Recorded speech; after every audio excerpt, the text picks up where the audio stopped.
Hey, what's up, everybody? Welcome to a special Magic Junkies and Friends stream. It's actually a triple co-stream with myself and Texas TCG Trading and the Janky Casual himself, where we just wanted to get together and talk about some Avatar: The Last Airbender pre-release information, and also shout out these guys real quick. We're gonna just go through kind of our basic pre-release tips and also talk about some of our favorite cards and things that you should look out for.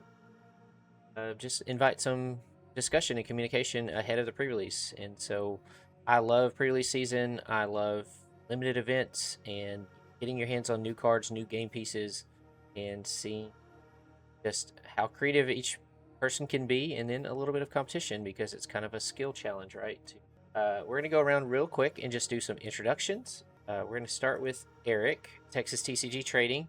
Please introduce yourself and tell me a little bit about your connection with Avatar: The Last Airbender. What's up, y'all? I'm Texas CCG Trading. Super excited to be here. Thank you so much. I'm always down to try new ways to talk about Magic and enjoy Magic the Gathering. And I absolutely love Avatar: The Last Airbender. I mean, this show is so important to me. I fell into Avatar. I want to say it was like the tail end of the third season. It was one of those things that was kind of in the background for me, and I'm trying to look up like when that even was, when it actually like came out. So, but yeah, so I watched the fourth season as it was airing live. So 2005 is when it first premiered. So probably like 2009 ish. So I was probably like, 19. So I guess you could argue I was like an old Avatar watcher, but I was always been in anime, always been in animation, um, always been into the martial arts and anything, with like magic, obviously like magic systems and stuff. So yeah, it was always in the background. So I just kind of stumbled into it, and I was like hook, line, and sinker. Caught up, watched everything, watched the last season live. Legend of Korra was like blew my mind. We won't even go into that. But yeah, so I just absolutely love this show, and I think that seeing it in the Magic universe is super cool. I think it's one of those things where it's like you always, as like a card game enjoyer, you always want to like have your favorite things as card games, but not everything is like deep enough to be its own card game. So I think it's really cool to be able to have it in Magic and get to play with these cards because right before Universes Beyond started, I was looking at like homemade sets, and if somebody had put out an Avatar: The Last Airbender, I would have been printing those proxies like crazy.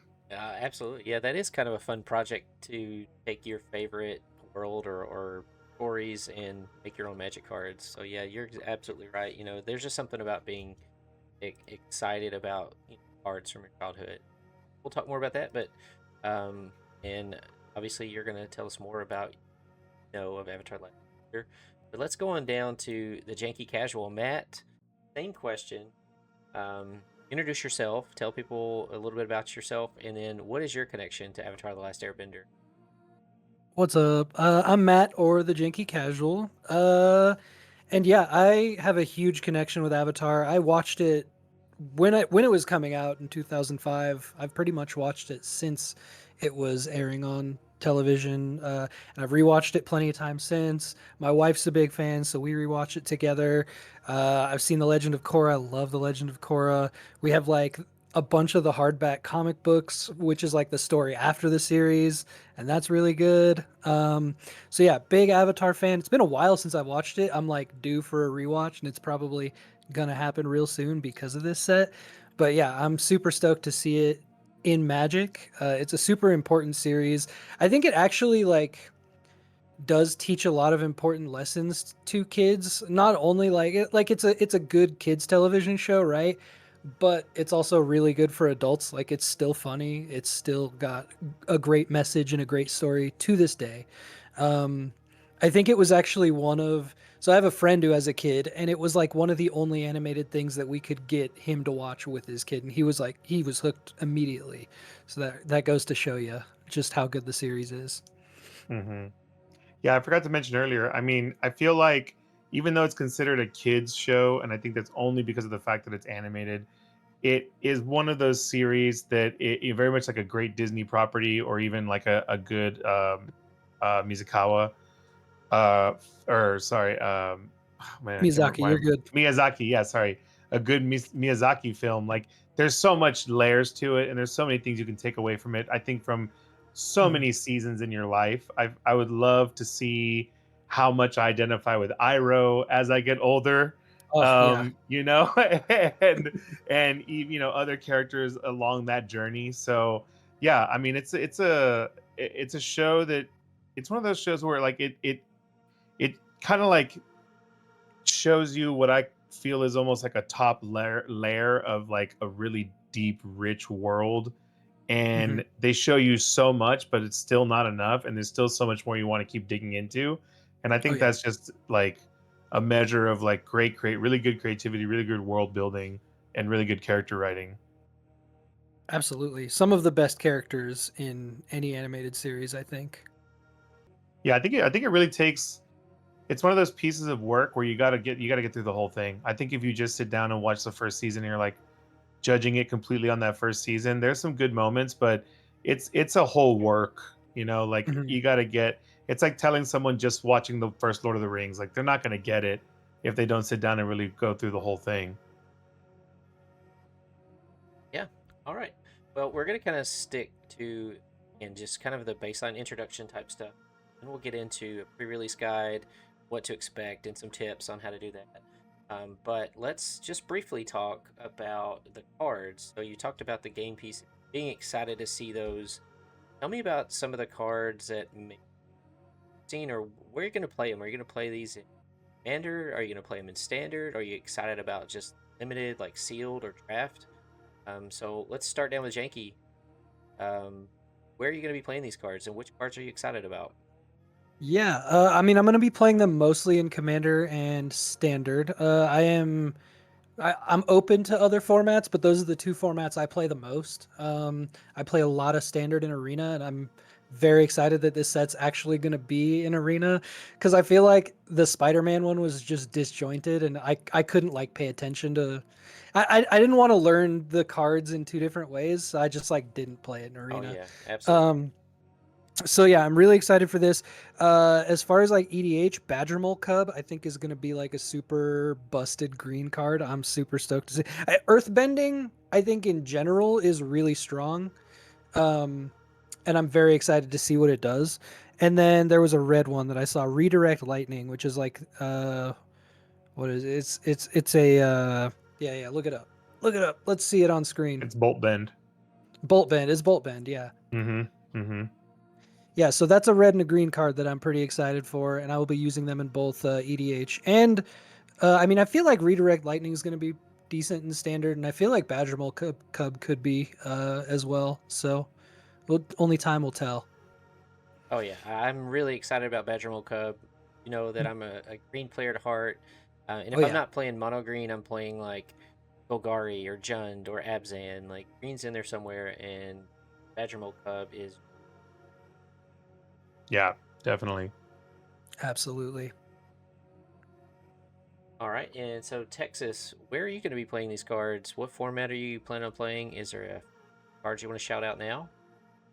Yeah, so I've got three that I'm super excited for, mostly for Commander. I'm always so weird on Standard because Standard, I think it's getting harder and harder for me to predict. Often, I think that I know what's going to happen, and then I usually get caught off guard. So ultimately, I feel like Standards, I'm better at reacting to Standard versus predicting Standard. But I'd love to see some of these cards in Standard because it'd be really, really fun to be able to play a Final Fantasy Avatar: The Last Airbender deck as my middle school and late teen self merge into one horrible being. Um, so yeah, that'll be so much fun.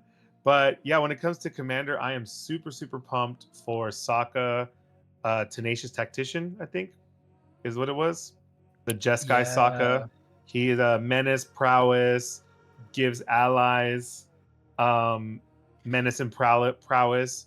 And then also when he does non-creature spells, he makes an ally. So that is going right into my girlfriend's Kozla Convoke deck because she's an ally. That commander. So that's going to be super awesome, and it's in those colors. So that's going to be a menace due to the menace, Mhm. and I might take out a majority of the creatures and just go non-creature because there's a lot of payoffs with Convoke non-creatures, and now this generating the creatures for the Convoke is really really nice. I'm also excited for myself to build Toph, the Naya one, Yeah. just because I'm actually not sure how strong Earthbend is going to be yet. I do like that the land comes back if it dies, and mostly because I like to do stuff that has non-creature spells. I mean, sorry, non-traditional things with artifacts in green and red. So I just like the idea of being able to use artifacts, my lands. I think I'm going to use some of Preston Garvey deck mixed in there and do something weird with like untapping my enchanted land creatures.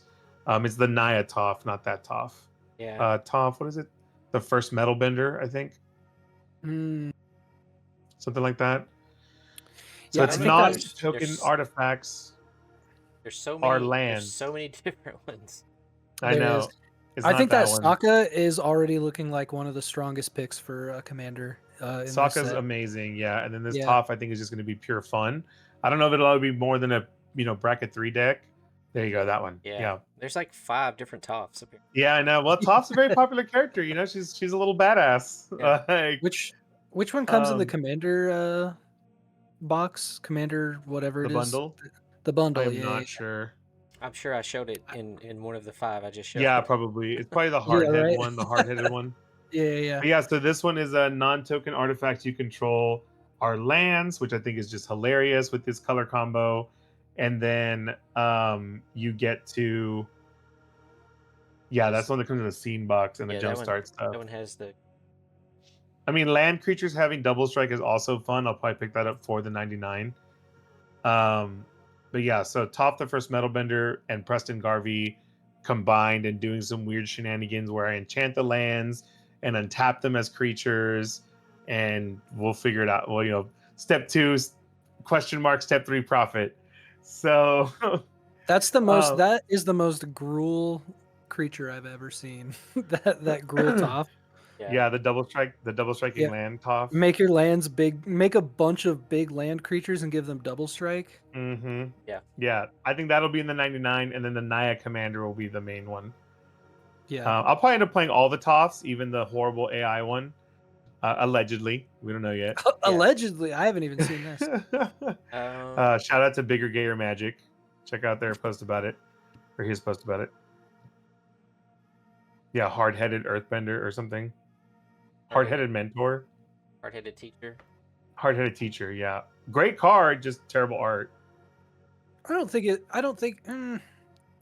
it doesn't really look AI. It's just After he pointed it out, not I the have to style. admit there's signs. After he pointed it out, especially in Yeah. the face. Yeah. So hard to tell. It's getting Yeah. harder. It's getting harder. But anyway, and then the third card I'm super excited for Commander is the Cabbage Merchant, Yeah. the one from Jumpstart, because that's going to go Absolutely. off with my Nuka Cola machine and my Peregrine Took, and there's probably some other crazy combinations I haven't even thought of yet or realized yet. But if it makes food tokens, I'm playing it, and I fucking love that character and that whole storyline, all those callbacks throughout the show. Like cabbages. Yeah, and we did a hilarious picture Yeah, today. We did a hilarious picture during MagicCon Atlanta we did.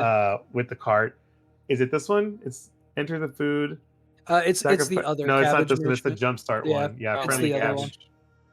I I know, know. right? Hey, yeah, right. So one is called the Cabbage Merchant, and the other is Unlucky Cabbage. I think it's the cabbage merchant or friendly cabbage. It's one of those two. Guy. That guy. Yeah, the jumpstart Yep. one.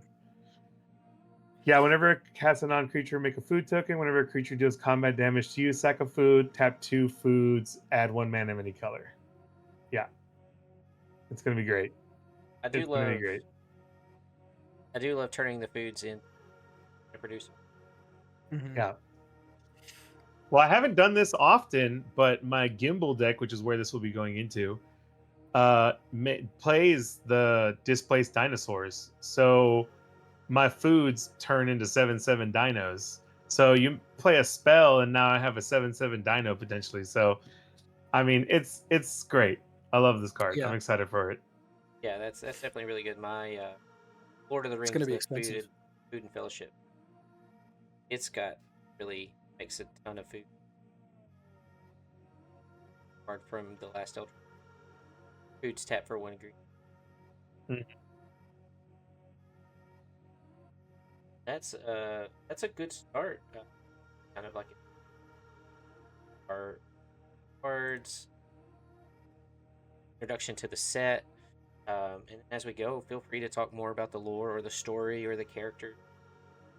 I'm brand new. There may be other folks that are out there in the Magic community that are like me, like want to play the set, and maybe we're not like as excited as you all are because we don't know the stories. But if we like good story, like I'm in it. Hmm. So before we move along, is there anything else you want to talk about before we talk about what a pre-release is and how to get started in that? Uh, nah, I'm sure we'll have lots of references and Yeah. whatnot. Mm-hmm. Yeah. What's funny is I've like pretty much just been winging it at every pre-release, so this is honest. This is honestly going to be just as helpful for me as anyone else watching. I used to listen to LSV's breakdowns and then Newmont the Nummy's breakdowns Oh yeah. pretty extensively. But then I Right. kind of figured out, what we'll end up talking about. And I think ultimately, I mean, so much of it is luck of the draw, and so much of it is Oh random yeah. what you get in your pack anyway. Hey, I mean, EOE, I went. I think I only lost in my last round, and then I lost. But it was just Nice. me and one other guy at the very end. I did So well I with think I just Spider got Man. lucky. Spider Man. Yeah, I did well with Spider Man, but I had a terrible EOE and a terrible Final Fantasy. Well, EOE Oh was yeah. good. Final Fantasy was bad. Oy. Yeah. Yeah, well, I will brag about my Final Fantasy. I had just like the nuts. It was like Hell uh yeah. I opened up the giant granite great animantoids or whatever, the big 820 turtle, and I was like, "Oh, I'm playing mono green, guys." I was just joking. Yep. And then I opened up a Hmm. second one, and then I Oh opened yeah. and You then I have to. and then I opened up a jumbo cactuar, Oh Oh and wow, boy. yeah. then it's like Game over. still you're like, okay, that's a lot of 7 and 8 drops. Like, can I really play this? I opened up 7 different pieces of ramp, something that made a treasure. Beautiful. You Amazing. Beautiful. know, Fenrir, Amazing. yeah, like mana Yeah. dwarfs. It's like, oh, you guys are screwed. I just, yeah, I uh, came to realize that Fenrir and that other wolf, Tolfar, uh-huh. or something with Tol- TRFL. That's from one of the Final Fantasy I haven't played much of. But Tolsamir, maybe? I, Tol, kn- I know what yeah, you mean. so it's a 2-drop mana dork. If you have a human, it gets a pump up, I believe. Yeah, yeah, Surprisingly relevant. I mean, it was very Yeah. powerful. Tempo, I feel like tempo and then board control with like the tap effects, I felt was like really powerful in Final Fantasy. yeah. And I know this is a ATLA primer, but there was a 4 mana rock Final Fantasy that basically a Soul Ring for 4 or Golem's Mhm. Eye or whatever for 4. But it tap for 2 colorless, but it had an ability: pay 1 life, tap this, tap a creature. And Yeah, again, yeah, so this is relevant super to powerful. pre-release primer. Is like you'll look at cards like that, and they don't look great on paper, right? Like no one wants to play a 4 mana Soul Ring in Commander, but in Limited, that card was super powerful because not only did it ramp me towards my bigger top end creatures, but I can't tell you how many games someone had a big 6/6 about to swing at me, and I'm just like, you know Yeah, what? that was me. I can pay one Yeah, life. I can tap this creature, and I'm losing 1 life instead of worrying about blocking it. So, yeah. Mhm. Full transparency. This never happens to me. Somebody was playing primarily blue with those tap effects and that card being a primary part of it, and I was getting tilted as hell because everything was stunned, everything was tapped, nothing could defend, nothing could attack. I was just like, God. I was trying to go white, blue, or blue, black, Golbez self mill, and disaster. But I should have gone. Shout out to Talia, who made me realize this. Talia Vest. I should have gone Rakdos. Rakdos was very strong in pre-release. But yeah, but you're right about that. Yeah, those cards don't seem like a lot, but I have learned from that card and similar cards, because there's one in EOE that's similar, that tap effects are relevant when your resources are, no pun intended, limited. Mm-hmm. Yeah, and I had an opponent who, again, they noticed like, hey, I gotta race this person. So again, each turn I was tapping down their blocker, and then one turn they just got really aggressive. They got me down, probably below 5, but I was like, hey, at the end of your turn, tap that guy, or at combat tap that guy, and then I untap. On my turn, I'm gonna tap your blocker, and like sometimes stuff like that. Yeah. Yeah, Dev, take notes in chat. Yeah. This is gonna be good info. All right. Yeah. Thanks, Obi, for being here. We're going to get into a ATLA pre-release primer. We'll talk about some cards along the way. We'll show you some of our favorites, some things to look out for, and a strategy. Again, part of it is luck, right? So, just talking about my Final Fantasy, it was just crazy energy, crazy geared towards one color. Rares were hitting, and that's part of it. Sometimes playing against something and they're just going to beat you with their bomb, their game ender. But there's some strategies you can put into place, kind of narrow down your focus. First, let's talk about what is a pre-release. You can find the events, go to like the store locator. You can search for a store. If you don't have an LGS, you can find one hopefully within driving distance. Reach out to that store. Find out like when they're going to start, how early you need to be there, what's it going to cost. Most of the time, nowadays, you're looking at $35, $5 depending on cost of play booster. I don't know. What do you guys have seen your local? What has cost been for you? I actually just called and scheduled mine today because that's how they do it now. My LGS, and it was $40. Yeah, I think they're gonna be 40 this time because it's a UB set. But Yeah. traditionally, a non-UB set should be about 35. Yeah. So again, if they're gonna charge extra, I will say, make sure you're getting something more in the prize pool, because they will do that sometimes. Back in my day, it was $25. Yeah, I think a lot of them are $40. I'm looking right now. Let's see. My local pre-release.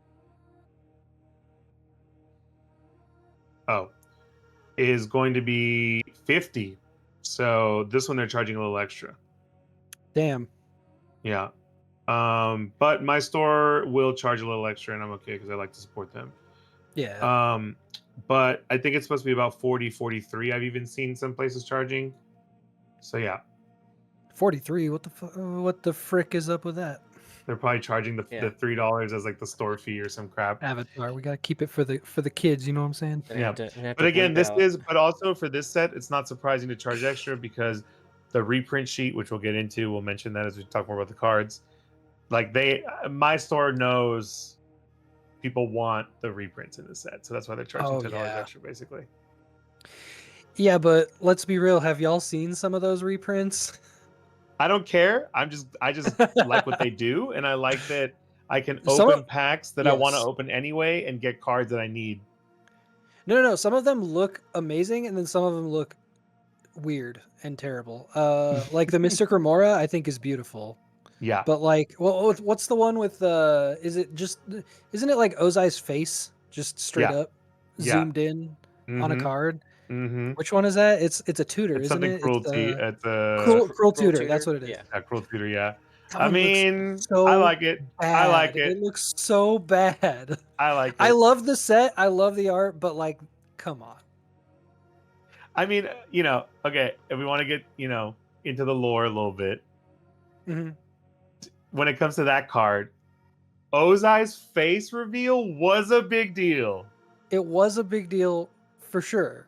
Because he was faceless for what, 3 seasons? Longer? Yeah. I mean, like, they went as long as they could before you finally saw Ozai's face. Yes, that card right there. The worst.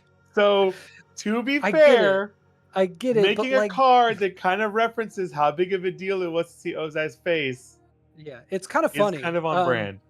It's kind of funny, but also just like I want it because it's bad, honestly. I want it. It a lot of the cards you've been putting out lately are it's disgusting. I love it. Yeah. Yeah, yeah. Just get sleeves made like that. That would be Oh funny. yeah.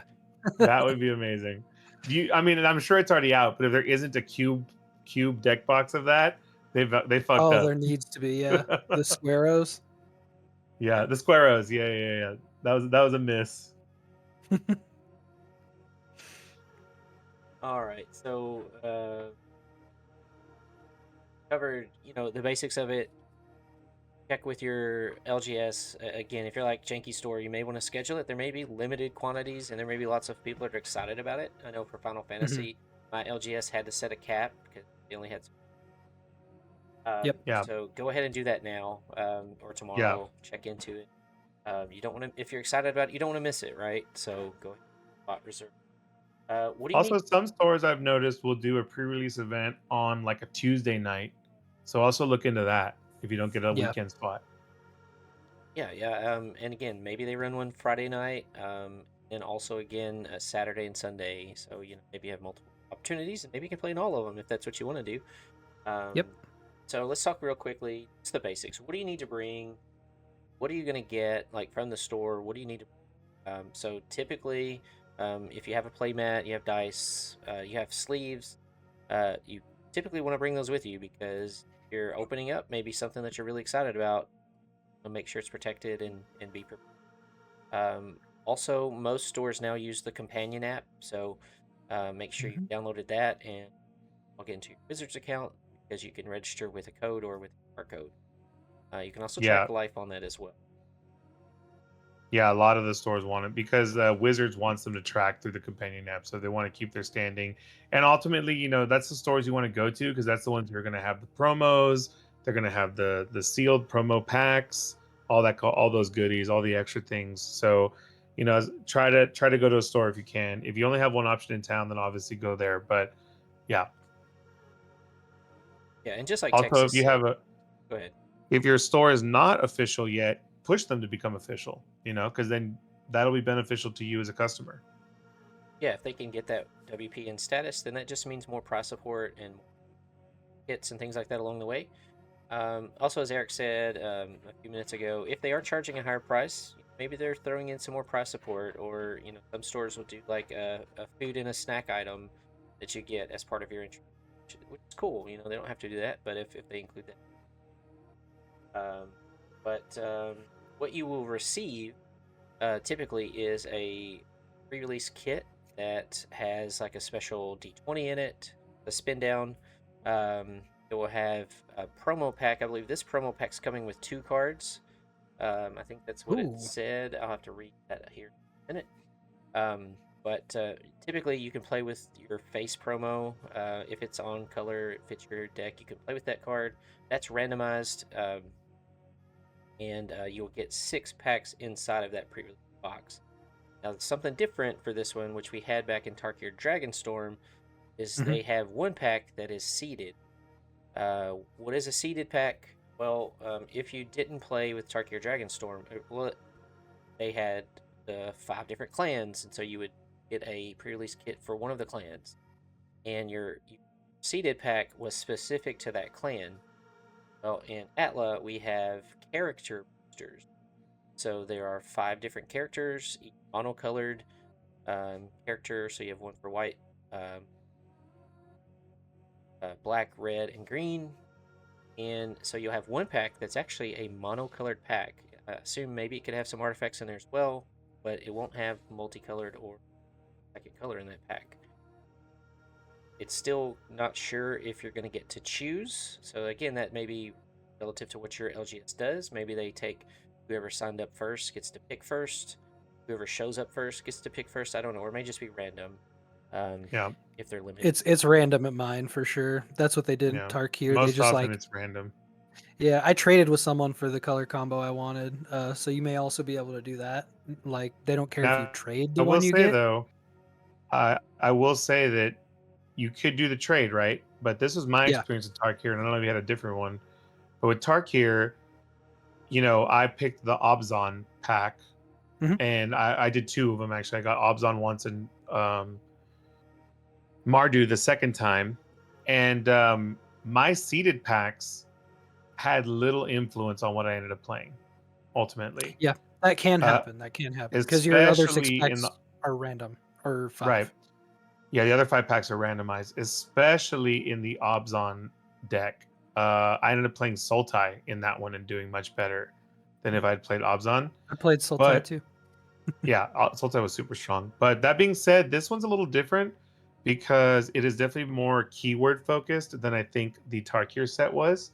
Yeah. I would say that right now, from a casual, what we were looking at earlier while we were getting prepared for this, that there's about 80% of one, like in each color, 80% of one keyword appears. So example, airbending is about 80% of white, and then there's a little bit of earth bending and a little bit of water bending. And I don't think there's any fire bending in there. But then black and red share fire bending. So ultimately, I think that the seeded pack might have an influence a little bit more than it did in Tarkir, but I think it's going to come down to mostly aesthetics, and whether or not you just happen to want more cards from that keyword for whatever reason. Yeah, and another thing you mentioned earlier is not only are you selecting or going to have like a one pack that's all monocolored, but really it is kind of you're locking into a keyword or a bending style, right? Because Mhm. um, airbending is primarily in the white cards of the set. There's only a very few number of cards outside of white that have the airbending ability. Um, Mhm. so when you're thinking about earthbending, that's mostly green. Waterbending's mostly blue. Now firebending is mostly red, but it also shows up in black. So is firebending the best one to maybe go for because you have more card pool selection? You know, again, we'll get more into this later, but after a casual look, I think firebending outside of the pre-release is an incredibly strong ability. In the pre-release, I'm not sure because some of the Yeah. best cards that we picked don't have firebending. I mean, extra mana is good always, right? Mm. But I think that's stronger when you can craft a big move Yeah. versus doing tempo plays, which is what a lot of limited is about. Yeah. Yeah, I can see that. Yeah. So again, hopefully you get the one you want. Maybe the store's like Janky store and get to trade if you don't get the one that you want. But ultimately, again, we'll look more at the kind of the abilities and kind of give you some tips along the way. Don't get the one you want. I certainly hope that I don't get water bending because I always take my blue stuff and just set it off to the side. I'm like, I'm not using that. Yeah, Um, Watch blue me go has full been mono blue. blue has had a succession of weakness in limited. I've noticed.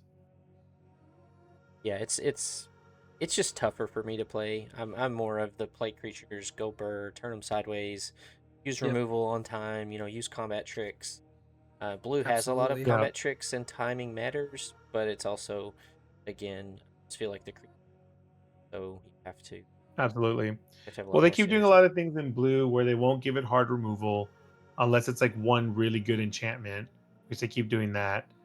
And then they'll do non-creature spells, like play multiple spells. But again, in limited in a 40 card deck where 17 of those cards are lands, Hmm. how many of those non-creature spells are getting played? Yeah, Like realistically. And then Yeah. the payoffs in blue red is different and red is different. But in blue, the playoffs will be like one creature gets +1/+1 until end of turn and is maybe unblockable. yeah. You know what a blue card is that I like that I'm not sure how viable it's going to be, but it looks fun is the Origin of Bloodbending. Yeah, I looked at it, but the pips are impossible. At least for pre-release. It's Maybe like for 4 blue. pre-release, absolutely. It's not happening Yeah. in pre-release. Yeah. Same thing with the red damage increaser that does Yeah. firebending, I think.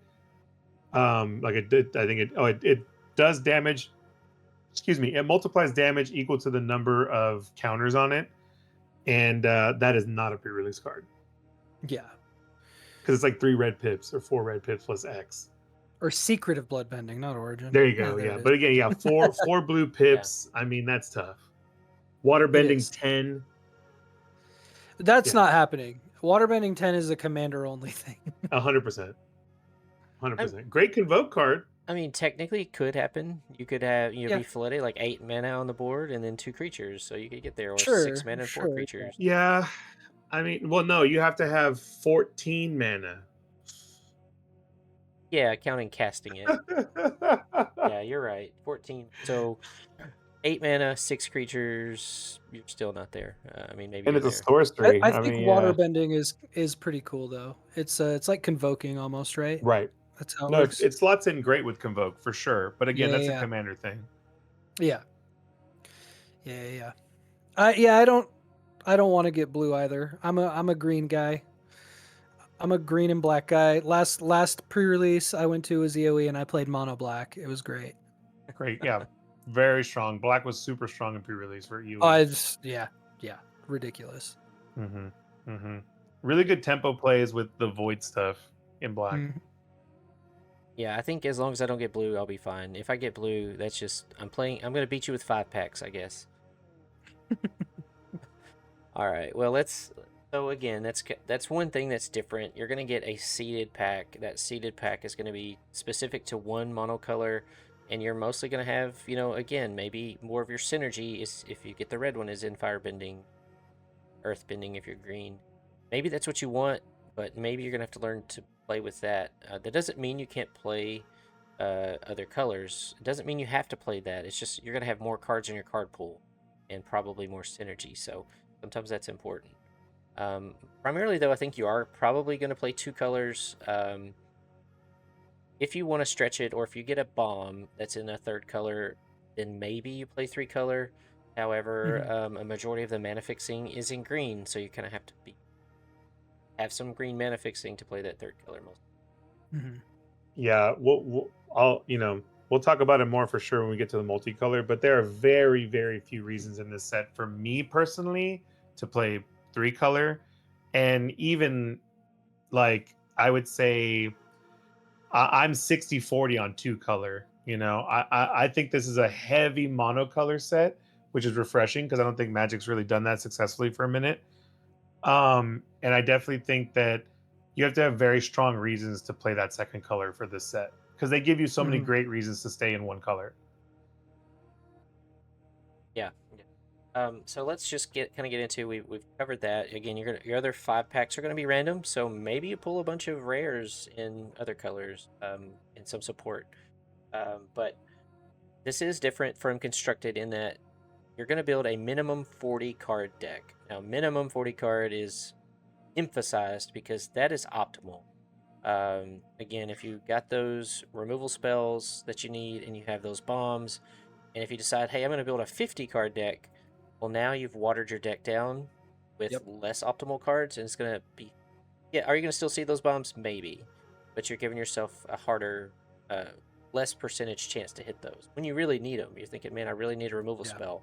You've added 10 extra cards, now the percentages go way down. So try to stick to 40. So how do you do that? Typically, you play 23 or 24 non-land cards and then 16 or 17 land. Now, I know there's rogue players out there that run 14 lands. Some players that absolutely say, hey, my curve's high, I'm going to run 18 lands. Really, personal preference, but you're risking it. Play optimally. Always a 16 guy here. Yeah, 16 minimum, but the experts will tell you 17 100% of the time.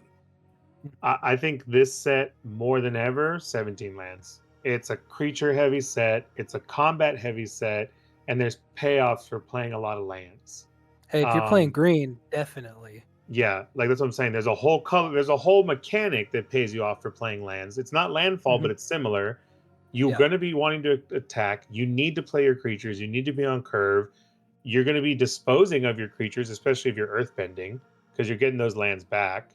Firebenders need to be attacking.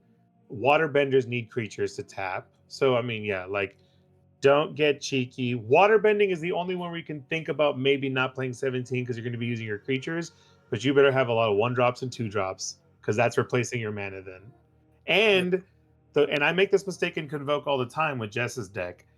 Just because you can use your creatures to pay for your stuff doesn't mean you always should, because then what are you defending yourself with? Yeah, absolutely. You know?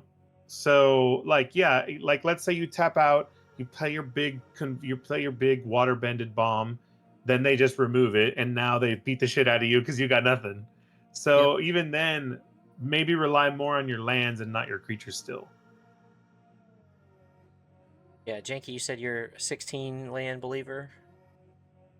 Yeah, most of the time. Most of the time I am. Just because I have a hard time cutting things. I'll do 17 if I can, but like I don't know. I've had pretty good luck with 16. Yeah, I kind of like 16 as well. Again, that one extra spell. It Yep. also depends on if I have ramp or a mana dork. Sometimes it's like, oh, that's Absolutely. half a land, or I've got this Mhm. card that land cycles. So if I get in a pinch, I Hmm. can pay 2 to go If get a there's base. I'll play 16 if there's an archetype that lets me either just barf out a lot of creatures, like the rabbit archetype from Bloomborough, Hmm. or there's an archetype that lets me push through those creatures. So, like, it doesn't matter if I gas out early. Or the third reason is if my non creature spells are incredibly powerful. Like, I'm getting 2-for-1s left and right. So, Hmm. like, if I'm playing my 5 spell on turn 6 because I didn't play the 6th land, but that 5 spell controls the board for that missed land drop, then I'm okay with it. Yeah, I can see that. Of course, again, I'm kind of like the other part of this. So again, 23 non-land. So Hmm. what's the split and how do you build? Well, there's typically a guide that comes in your pre-release kit, or you can read about it online under the primer about how you want your mana curve to flow, how many cards in each stage of the game. But typically, I like to run 15 to 16 or 17 creatures, Hmm. and then 6 to 8 non-creatures. And I want those 6 to 8 to be primarily removal. Removal is super important. So again, we'll kind of get into that in just a minute. But typically, I'm playing 15 minimum 15 creatures and maybe a non-creature, 16 creatures Hmm. and 7, depending on where I'm going. Yeah. Um, and then curve. Curve is super important. So you don't want to have a majority of your creatures to be in the 3, 4, 5, 6, 7 spot, Yeah. because you could really just lose tempo if you don't draw those 3 drops and you're sitting there with your opening hand. The first creature you're going to place turn 4, and then someone's plays on curve 1, 2, 3. You're way behind. Hmm. hmm hmm Yeah, I think they've really, really, really pushed the curve in the last like 5 sets. They don't really do battleship magic anymore. They don't really do like, because even when you're playing non-creature spells, you got to be curving with the non-creature spells. You can't really be like. It's weird that they keep trying to push this archetype of play 2 spells in a turn when that's not really good in limited. I feel like you need to be doing something like, if you're not playing creatures, you need to be getting rid of creatures or reacting to those creatures that are getting played. Yeah, and I was actually just primer. It recommends 1 to 2 1 drops, um, 7 to 8 2 drops, and really Hmm. that is right. You want to be playing a creature. Uh, Yep. 8 of your 40 cards. That's what, 20%, Yeah, I would argue Spider-Man wanted a lot of 40%. 1 drops. Yeah, that's a lot. Yeah, at least 20. Yeah, Um, I would argue that Spider-Man wanted a lot of 1 drops if you were going the web slinging route, because a lot of those web slinging costs were like 2 and 3. Yeah. yeah, and it also recommends like 6 drops and above, 1, 0 to 1. So you're looking at 5 drops and below. Now again, doesn't mean you can't play those 6, 7 drops, but if you play it, you don't need to fill your deck up with more. Yeah, yeah. Unless it's a set with Eldrazi's, they're not usually going to curve Yeah, towards that higher 6, 7, 8. yeah. Unless you have the deck like I said I had with Final Fantasy, where I had like 7 ramp spells, then I was like, oh, I'm good. Hmm. I'm good That's a totally because different. I yeah, mean, yeah, that that's you've built a deck around playing those bigger creatures. Typically, though, if you have those 15, 16 creatures, and a lot of them are 2 drops or a lot of them are cheaper, you're gonna do pretty well. Your opponent could have a lot of removal. You could be playing against control, which is always fun. But yeah, I feel like if you run creature heavy, typically you're gonna do pretty well. Yeah, I mean they keep putting out mechanics that just favor that ultimately. And I mean, again, this one is the martial arts set, so it makes total sense they want you to be attacking. Yeah. All right. Yep. So again, that's the basics of what you're going to see when you open your packs, how you're going to build. Again, there's a good primer on there, or like Texas said earlier, there should be some content creators that get early access. I believe on Tuesday, Wednesday, and Thursday. You can catch them on Twitch. You can catch them on YouTube. Um, Numat the Nummy plays draft a lot and will talk through decisions. I love watching him. If Hmm. you're wanting to get some of that content, check that out. There'll be other creators that are doing it as well. And that'll just kind of give you the first look at cards and how they play and some gameplay. I used to do that quite a bit, but now that I make content, I don't do it as much because I'm busy making my own content and preparing. I do want to talk again. We talked about kind of the randomness of what you're going to open, um, and sometimes that kind of tells you where to go. But let's talk about a strategy that is pretty simple to follow. You can use this in sealed, which is what we're talking about now, where you open up random packs, or in draft. That's called the B.R.E.A.D strategy.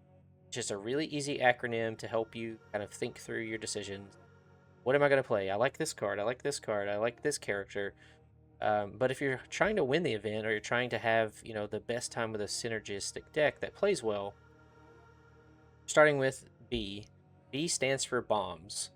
So we'll talk about some of the cards we think are bombs in each of the colors, but typically that's going to be one of your rares or mythic rares that's going to really turn the tide of the game. It could be a big flyer.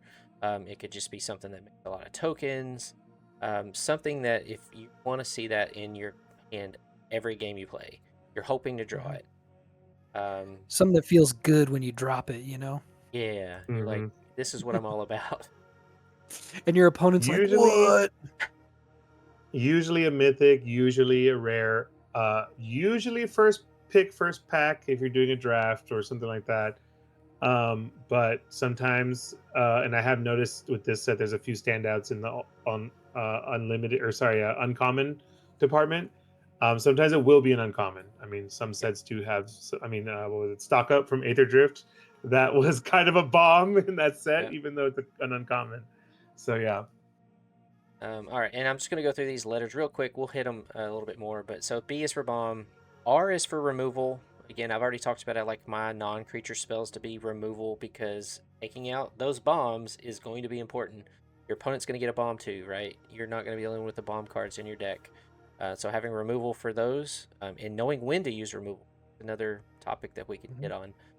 E is for evasion. So cards with flying are always important. Even if it's a 1/1 or 2/2 flyer, that could be the difference maker to help you win the game. Other forms of evasion are abilities that, maybe make a creature unblockable. Uh, Big creatures with trample, that's also, um, evasion. Now we have firebending. There's going to be a lot of stuff that happens during combat with all of this extra mana. There could be abilities or spells that give +1/+1 that keep their creatures alive or your creatures alive. So E is for evasion.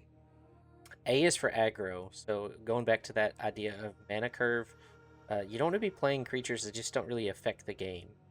You want to play, if you've got a 4 mana 3/4 versus a 2 mana 2/3, you know, kind of looking at lean more towards the aggro side, play that more aggressive earlier drop creature versus the 3/4. Not saying you shouldn't have that 3/4 in your deck at all, but if it's 4 mana for a 3/4 and 2 mana for a 2/3, you can play faster and even have more, more of those type effects in your deck. So that's A's for aggro. D's for dud. Those are cards. Maybe you have to play them. You really don't want to play them. So that's the bread method: bombs, rares, evasion, aggro, and duds. All right. Yeah, I want to add Brett. to what you said about firebending. I think yeah, in this set, combat, which I think reflects the martial arts aspect of the set. that ultimately, like, these combats are going to matter. I think every combat is going to matter. There's going to be a lot of getting got. There's going to be a lot of interaction happening in that combat step. I don't think you can do any single block without really thinking about it in this set. Yeah, absolutely. I love combat. I also love combat tricks. If you don't have removal, but maybe you have something that pumps your creature or gives it first strike, you can count that as removal if you Exactly. use it at the right Yep. time. You can also use it in blocking sometimes. You know, maybe you're like, I've got a little 2/2 and you're swinging in with a 4/4. I'm going to give mine +2/+0 and first strike. It's Or Death essentially, Touch. yeah, or Death Touch. It's essentially a removal spell. Yep. Hmm. All right, let's see. So before we move into that, there was something Texas wanted to talk about before we start talking about our favorite cards that are gone. That was part of the story that stands out to you from the Vine. Yeah. So yeah, I just wanted to highlight this card, Leaves from the Vine, which is a green saga. I think that this is just the perfect coalescence or coalescence of fan service, mechanics from the set, art, because I think they represented the moment really really beautifully. If the card could play the song, that would be the only next step that would make this card more perfect. But I feel like, yeah, Make your this is opponent like, cry.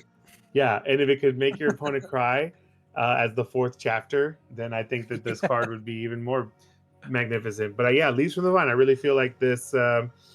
This is just, yeah, this is amazing. This is ATLA in a nutshell. If you're an Avatar fan and you haven't watched this scene at 3 in the morning to reflect on life, then do you truly love Yeah. Avatar? Because yeah, this shit hits like a fucking brick. Hey, let's tone it down there, buddy. Oh, my bad, my bad. Sorry. So yeah, but yeah. So Leaves from the Vine. So there's a moment in the story where Iroh reflects on having lost his son. I know my camera's off. It'll come back in just a second. But yeah, he lost his son in the war during the first invasion of the Earth Kingdom. And Iroh was a general and kind of next in line to be the Fire Lord, which essentially would be like being next in line for Hitler or the Emperor of Japan at the time during World War II. Yep. And so ultimately, he turned away from that life after his son died and became a much softer, basically pacifist, but except when needed. And this is part of that. So I think it's really amazing. The first effect, mill 3 cards, create a food token. Iroh, of course, is known for creating tea, being a huge tea lover. Eventually, opens up a tea shop. And I feel like milling 3 cards is kind of it's a little controversial in Magic as to like what it means. But I feel like in this moment, it's about like memories and it's about like the passage of time in your mind, and how like those memories kind of fade. And yeah, so I feel like that's what it kind of stands for here. And then put a +1/+1 counter on each of the 2 target creatures you control. So the episode that this is referencing, he actually helps out. There's 2 separate stories along the way where he's helping other people, and it's kind of reflective of like his own personal redemption of not being able to help his son. So I think that's really cool that this is in the card as well. And then Yep. draw a card if there's a creature or a lesson card in your graveyard. Again, his son is dead. This is what he's in the last panel. This is what he's at a shrine for his dead son. He's Mhm. reminiscing on the fact that he had a day full of helping of everyone else, but he couldn't help his son, and he wasn't there for his son when his son really needed him. And I feel Yep. like that's the lesson part of this as well because it's a hard learned lesson. So yeah, I feel like this is one of those parts in the story where it's like if a child saw this, I think it would be incredibly healthy for them to see this at a young age. And again, as you get older, like this just gets harder and harder. I Yeah, feel. it's tough to watch. It's very sad. Yeah, yeah. So yeah, I feel like this is just an amazing card. They did a really, really good job. And I think that this shows that they really did care about the fans on this one. Oh, absolutely. And great for a self-mill deck. Yeah, yeah, absolutely. Yeah, and also talking about limited again. My non-creature spells I want removal, but a card like this is if it fits kind of what your deck's trying to do or it helps you out, and that does a lot for 2 mana. Mhm. Creating a food token and putting cards in your graveyard that you may have a way to utilize, and putting 2 counters, a counter on up to 2 creatures. I mean, again, you're getting all this value for 2. Potentially drawing a card, most likely drawing a card if there's a creature in your graveyard. So yeah, even though it's an uncommon, it may be something that makes your deck. All right, so again, let's talk real quick about red method and some bombs. So we have picked out some of our favorite bombs in each color. I think we have like 3 in each color, maybe some extras in multicolor. Um, Start with white. So, um, Appa, Steadfast Guardian. It's a mythic, so it may be a little difficult. You may not see this very often, but somebody's going to see it. This will get played against you, Yep. 100%. Yeah, so Appa, four mana for 3/4 with flash and flying. So, talked about in the red method, the E was for evasion. This checks that box, right? Hmm. Um, so having flying is super relevant. Now again, it's double white, so you're most likely going to have white as one of your main colors, and not Yep. just a splash color. You typically don't want to splash a color and have a 2-color pip card like this in it, so it would be one of the primary colors. But flash and flying, when it enters, airbend any number of other target non-land permanents you control. Hmm. And again, airbending is you exile them, and while it's exiled, you can cast it for 2 rather than its mana. Whenever you cast a spell from exile, create a 1/1 white ally creature token. So this card just does a bunch of things. A bunch of good things. Hmm. Yeah. First of all, flash. You're Yep. not going to want to play this on your turn unless you're about to drop a bunch of other creatures. Hmm. Or you're in the middle of combat or something and someone's about to use a removal spell on one of your creatures, then you could flash it in Hmm. to save your creature, airbend it out of the way. Or Hmm. even after blockers are declared. I think if you have smaller creatures and you don't want to lose them, but you want to prevent damage, Hmm. you could take those 2 creatures off the board. You could even sacrifice him for a board wipe. I mean, it's mean, but it is possible. Yeah. Yeah, if it saves your whole, there are a couple of board wipes in the set. So again, maybe you flash Appa in and you airbend your creatures out so that you don't lose those. You still have the ability to recast them. Just very useful in a lot of ways, having that flash ability. But again, most of the time, I would like to use it on defense. Someone attacks me with their flyer thinking that the skies are clear, and I flash in Appa and surprise block. Um, Hmm. Yep. and then if you have a creature that also has a ETB or a cast trigger, then maybe I do airbend that out just to kind of redo that on my turn. Yeah. I Um, mean, Flash is also just great when you want to pretend like you have something. Also, you leave up the mana and they think, oh crap, they've got something, and then they don't play a flyer. Then you play Appa, then you're hitting them for 3 next turn, and that's not a bad trade. yeah, definitely don't pass like on your 4th turn and not play it because you want to do that whole gotcha moment. Like if nothing Hmm. happens, go ahead and play it because Yep. you're going to start swinging in for 3, and then you're going to get that last ability where when you cast a spell from exile, create an ally, and those Yeah, one that's ones pretty they're going to add powerful. up. Yeah. And if you're playing some other cards we'll talk about later, they may not be 1/1s. Yeah. So yeah, this card just hits. I think on all levels. You know, just a great card, and it's not too overpowered to where it's just oppressive. The next one in white we actually have is United Front Sorcery. Texas, you want to talk about this one? Yeah. So again, as someone who plays Convoke, I am very excited for this card. X spells in Commander are fantastic, and X spells can be pretty powerful in Limited as well because it's good to look for sinks. You will be playing possibly 9 lands if things aren't going to plan, and this is something you can top deck on the 9th land that you're not going to be sad about, especially because of that very important comma then. So not only will you Yeah. be playing a whole bunch of potentially 7/1/1s, let's say again turn 9, but they'll be +1/+1 for each creature you control, and those will be counters. So that's gonna be a massive army that your opponent has to deal with next turn. If you can give them trample, anything like that, I mean, yeah, this is gonna be great. I think this is a good card for sure. Yeah. And even if you play it as a 3 drop, where you just get that 1/1 and then put a counter on each creature you control, if you happen to have a bunch of other creatures late game, that is still really nice. And you can even play it for 0 as a 2 drop and still get those counters. So I love that about this Yeah, card. and that's a good point. Sometimes your opponent has done combat math right ahead of, oh, well, I can block this with that, and I can block here. Yep. And then all of a sudden you're just like, nope, all of my creatures get a +1/+1 counter, and you swing in and you take the game, or you make blocks hard for them. Yeah, definitely. Right, and then our last white card is Avatar's Wrath. Right here. So, Janky, have you seen this card? What do you think about Avatar's Wrath? Avatar's Wrath. Let's see. Choose up to one target creature, then airbend all other creatures. Till your next turn, your opponents can't cast spells from anywhere other than their hands. Yeah, that seems really good. Because you're theoretically airbending your opponent's creatures, and they can't cast them until your next turn. Yeah, that seems good. Airbend all other creatures. So it's essentially a one-turn board wipe. Yeah. Yeah, this can definitely be a blowout for sure. Yeah, my thought is Potentially a one-sided board wipe too, because like you get to choose preferably one of your own creatures to keep. yeah, most likely you're going to keep your best creature. Mhm. And then even if you do have to airbend the other creatures, assuming you don't have a lot of tokens, you can replay those creatures in the same turn. So again, maybe you have 8 mana on board. You spend 4 to cast Avatar's Wrath.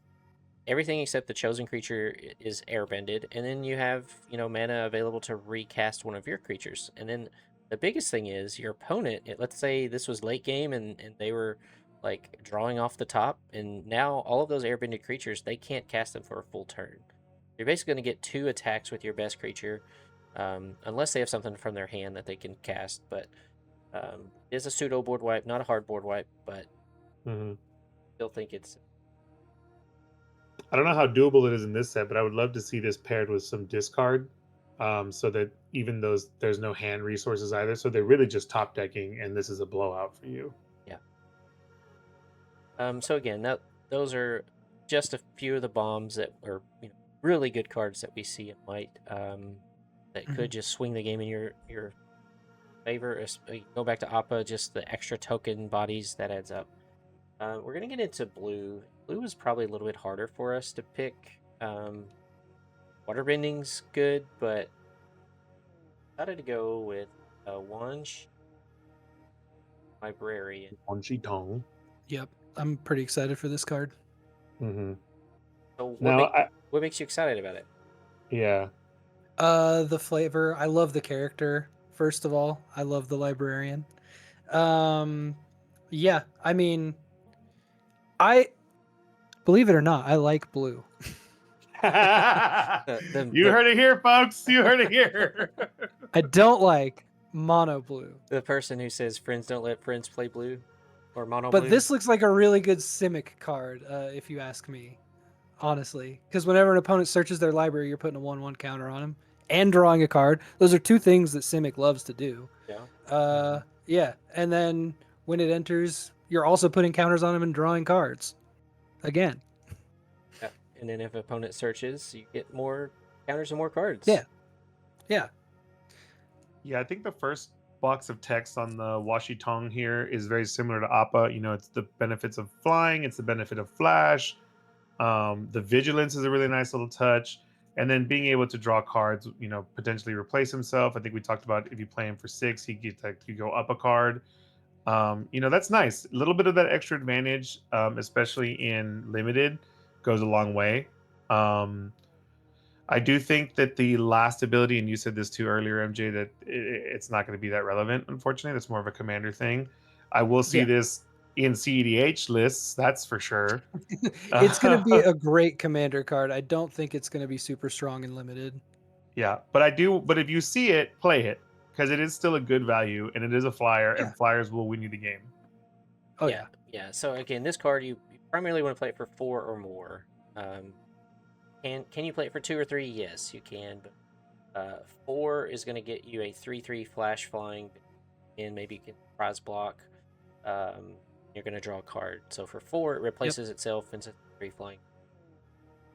But if you can play it for 6, go up to 6. Absolutely. And Late game limited, potentially pretty strong. Yeah, you top deck this late. You're not going to be mad about it Oh yeah, because you're going to draw into more things later on top of it. yeah. What is it? 8 mana equals 3 cards in a Yeah, Yeah. I mean that's great. 7/7. Is that right? And if you're going Simic, the chances of playing it sooner are very high. Yep. Let's look at one of our other blue cards, which is Innis, Imperial Artisan. Texas, you picked this one out. Yeah, I was Again, gonna say. because it has that second ability, gives another bit of evasion. Yeah, Mhm. so I mean, it doesn't look great on paper. I agree with you, but I will say that the incremental advantage from the clues, the fact that you can use the clues for other water bending spells, is very nice. And Mhm. the fact that I have been blown out by effects like this. Unfortunately, it is legendary, so you can't stack the effects. But that one blue card in Final Fantasy that turned an artifact into like a 3/3 or something was relevant. Yep. So this one might take a little bit of work, but I'll be honest, we were hurting for good rares in blue. So yeah, you're gonna have to play with this one a little bit and think outside the box. But I think there is potential there, especially because again, that the mana advantage with the clues and the drawing, and being able to just kind of surprise people by, again, like you talked about, they might have that math figured out and not think about the ability to, animate one of these, Oh yeah. or a little bit of flying in a stalemate. If you could wall up and protect yourself, and then just keep using your clue token to ping in that lightning bolt damage, you can win the game that way. Oh, absolutely. Yeah. This is classic blue artifact shenanigans. Urza fans love this one. Yeah. Yeah. Again, probably a Which I card am a that's fan. probably a card that is going to be, in the right commander build, really strong. Um, and then, I guess maybe if you're playing this in standard and you're playing like a spellslinger build, I mean, this just you just lost a 3-drop in standard in VV, so just slide in the mechanist, right? Yep. Yeah, use the clue tokens instead for something. How about you slide in that deck builder and build something interesting for once? Another note, there are a lot of non-creature spells that are water bending spells. So again, being able to use the artifact to play the water bending to then get another artifact is nice. There is potential there. Yeah, I keep forgetting that part of waterbending, that you can use your artifacts as well. I just keep thinking Yeah. creatures and lands, Hmm. but Hmm. yeah, your artifacts as well. Yeah. This That may does make get you you to water stronger. bending 10. Hey. Hey, while we're talking about waterbending, our last blue card is Waterbender Ascension. Waterbender Ascension is a 2-drop enchantment, and it says whenever a creature you control deals combat damage to a player, put a quest counter on this enchantment. Then, if it has 4 or more quest counters on it, draw a card. Waterbend 4, target creature can't be blocked this turn. So, again, is this a bomb? Probably not a bomb in the sense of the word, but is this a really good card? Yes. Mhm. Why is it a really good card? Well, first of all, the evasion, because again, it's going to come late game where maybe there's a board stall, and you can just pay 4 and give your best creature unblockable, and you can Yeah. just swing in. That could totally win you the game. The other part of it is, when you deal combat damage, you're putting a quest counter, and then a lot of the previous enchantments that cared about quest counters, it was just basically unlocked when it got the 4th one and you got the ability. This is every time after that. So 4, 5, 6, you keep putting quest counters on it, and you draw a card. Mhm. And it's for each creature, because whenever a creature, no, it doesn't say one or more creatures, so it counts each creature that does combat damage. So I Yeah. really think you're going to be able to get those quest counters on this quickly. Again, if you have evasion, you have flying, you have something to give unblockable, and then late in the game, you're just going to be drawing a ton of cards from this. It's going to put you over the top. Yeah, this is fantastic for the go wide decks, the ally decks. You don't play this on turn 2, you play this on turn 4, you play this on turn 5. You build out your board state, you maybe get some flyers down, something that's going to push through. So when you play this on turn 4 and 5, it's automatically turned on and you're drawing cards after that. And then you're using the unblockable ability. You can also go Simic, like you were saying with Washi Tong, Oh yeah. and play This is a big Simic boys. card. Yeah, you play those big boys, and then you water bend for 4, which is pretty cheap to make a big boy kill your opponent in 2 turns. Mm-hmm. Yeah, yeah. Again, looks unassuming at the beginning, but it's a pretty valuable card. So if you decide to have blue in your decks, and you can actually force yourself to build limited deck with blue, actually going to do a lot of work. And I think the card advantage is great, but again, I think that just blockable is. Mm-hmm. Forget what card it was, Final Fantasy, that could get unblockable that just kept wrecking me. Because it's like early in the game, I kept thinking, I need to remove that, I need to remove that, and then I wouldn't, and they put enchantments or +1/+1 counters on it. And then before you know it, I'm taking 5 or 6 a turn. Yeah, it was I think it was that blue white guy lock or something. Yeah, maybe. Yeah, they like to put that effect in blue white. They did it again in Spider-Man. Um, yeah, I do think Waterbending Ascension has the most potential for standard play, maybe. Yeah. I We're could gonna see that. move over to black, and this one's pretty easy to see why. It is Yeah. a bomb. The Face Stealer, 6 mana. It enters exile up to 1 other target creature. So it's a removal spell right off the bat. You're going to take the best creature off of your board, and when another non-token creature dies, you may exile it. So now they don't even get dice triggers or graveyard recursion. Pay 1 life. Card exiled with Ko. Ko has all activated and triggered ability. The last chosen card. May not use that as Crazy. much, but there is airbending, firebending, waterbending, earthbending. So you're probably going to get some abilities, right? Mm-hmm. What are your Yeah, I could thoughts? see this being used with airbending since there's a lot of cards that will do it to your opponent's permanents.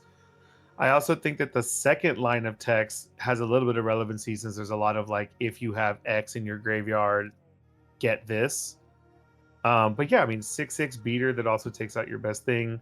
I do wish it had some kind of evasion or some kind of resistance protection on it. But there are some things that will let you like bring this back if it dies. So you Hey, know, you exile a card with indestructible, Yeah. yeah, and then you choose that card. You know, right. I think that activated and triggered abilities ability does have some relevancy. Maybe not so much in limited, um, but also maybe who knows?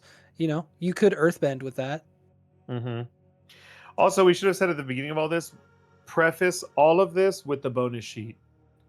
Yeah. The bonus sheet is the wild card that could throw some insane power, and if you get it mixed with this, forget about it. I mean, what Absolutely. coma, right? Coma is one of the bonus sheet cards. Yeah. Oh, is it? So like this and coma, Oh, gross.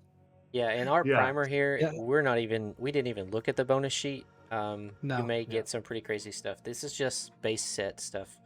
And Yeah. then another thing I just realized about Ko is it says another non-token creature dies, so it shuts off your opponent's earthbending.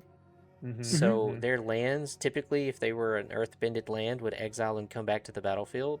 It's a great point. Ko says no; Oh yeah. they just get No, they exiled. It's a don't. great So point. if you're in the pre-release and you have this card or this card's played against you, try to remember that hey, earthbend does not work with Ko. Anything that Yep. exiles, no. That's a huge flavor win. That's the whole face stealing aspect of the Yeah. creature. I love that. If you pull this card, you're playing black. Yeah, You got to. might as well If lock in. not, it's a hard splash. Like splash this. Yep. Put it in self mill somehow and recur it then. So let's take a little moment to talk about the story. You brought it up. What's significant about Ko the Face? Janky, you want to Yeah, start? Jake, you want to take this one? Yeah. Dude, it's been so long since I've seen Avatar. I barely remember Ko the Face Stealer actually. So if I remember correctly, Ko is one of the. He has to face this. It's a spirit, more like a demon, and it's tied to a story about a. Basically, you can't show Ko any emotion. If you show Oh, that's emotion right. to Yeah. Ko, he steals your face. He steals your identity, and you basically Hmm. die. And so this is a moment where Aang has to, because Aang is he's his kid. First off, he's 12 years Yep. old, right?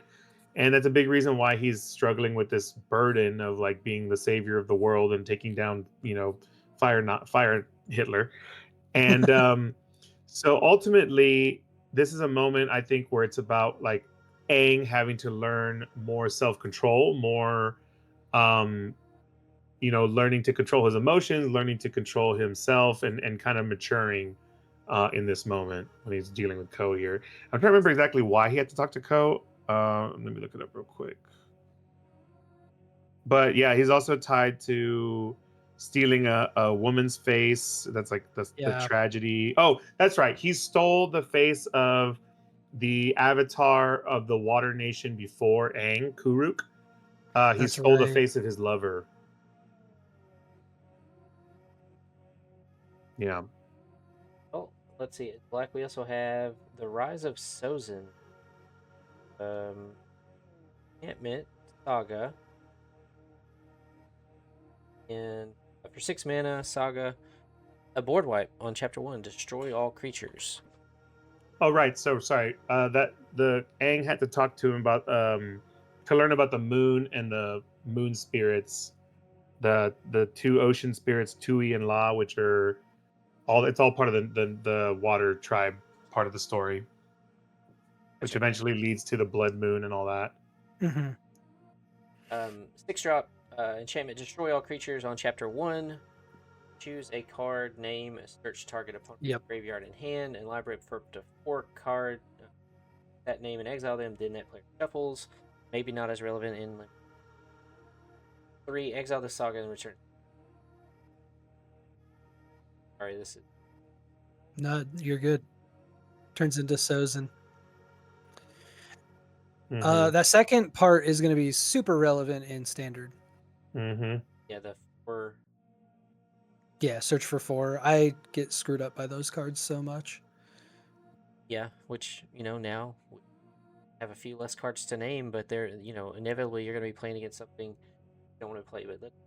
5/5 with menace, firebending, Mhm. 3. So when it attacks you, combat damage to a player, you may put any number of target creature cards with mana value X or less from that player's graveyard onto the battlefield under control.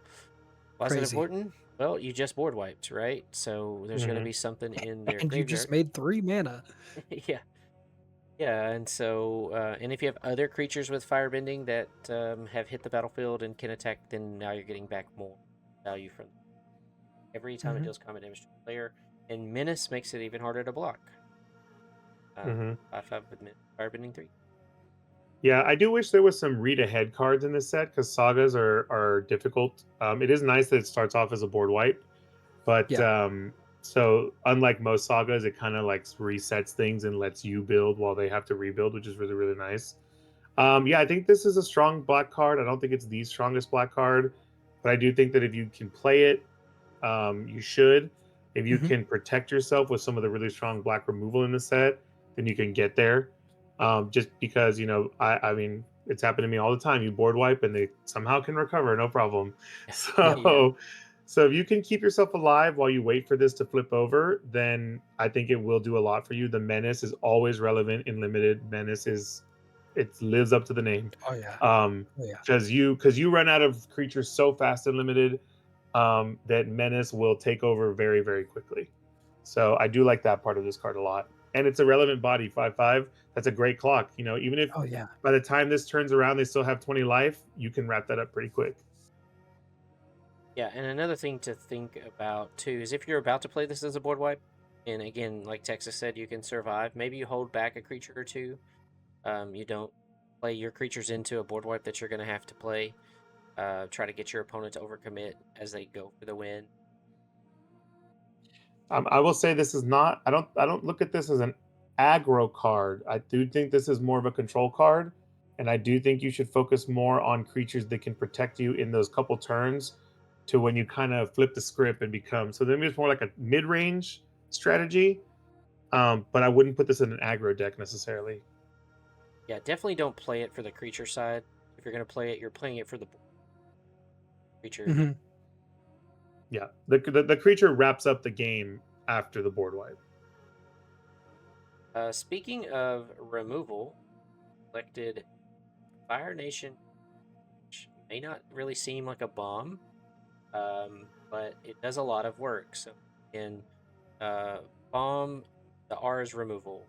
So Fire Nation Drill is a 4 mana black spell that when it enters, you may tap it.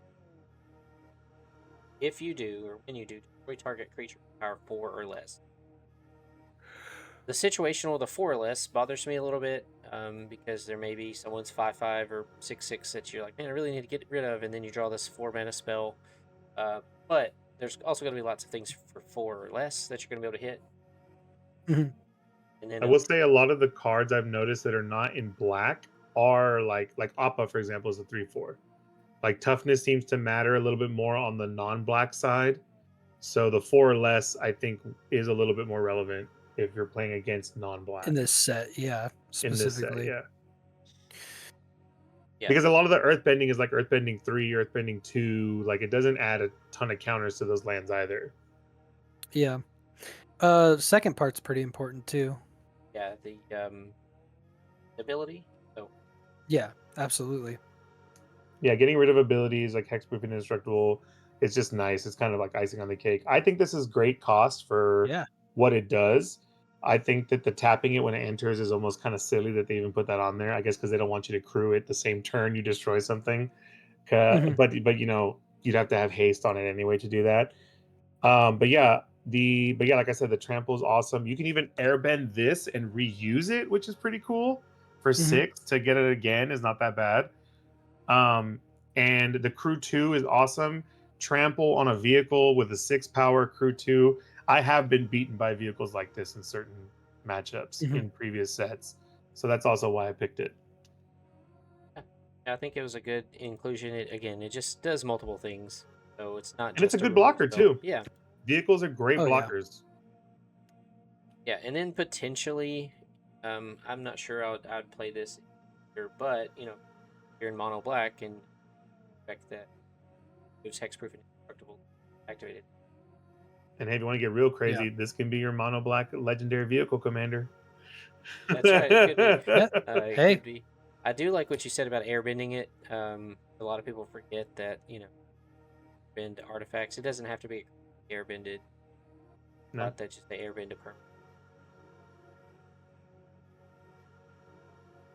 Is there any lore behind this, Janky? Isn't that the drill they're using to get through the wall? Hmm. Is it Bossing Say?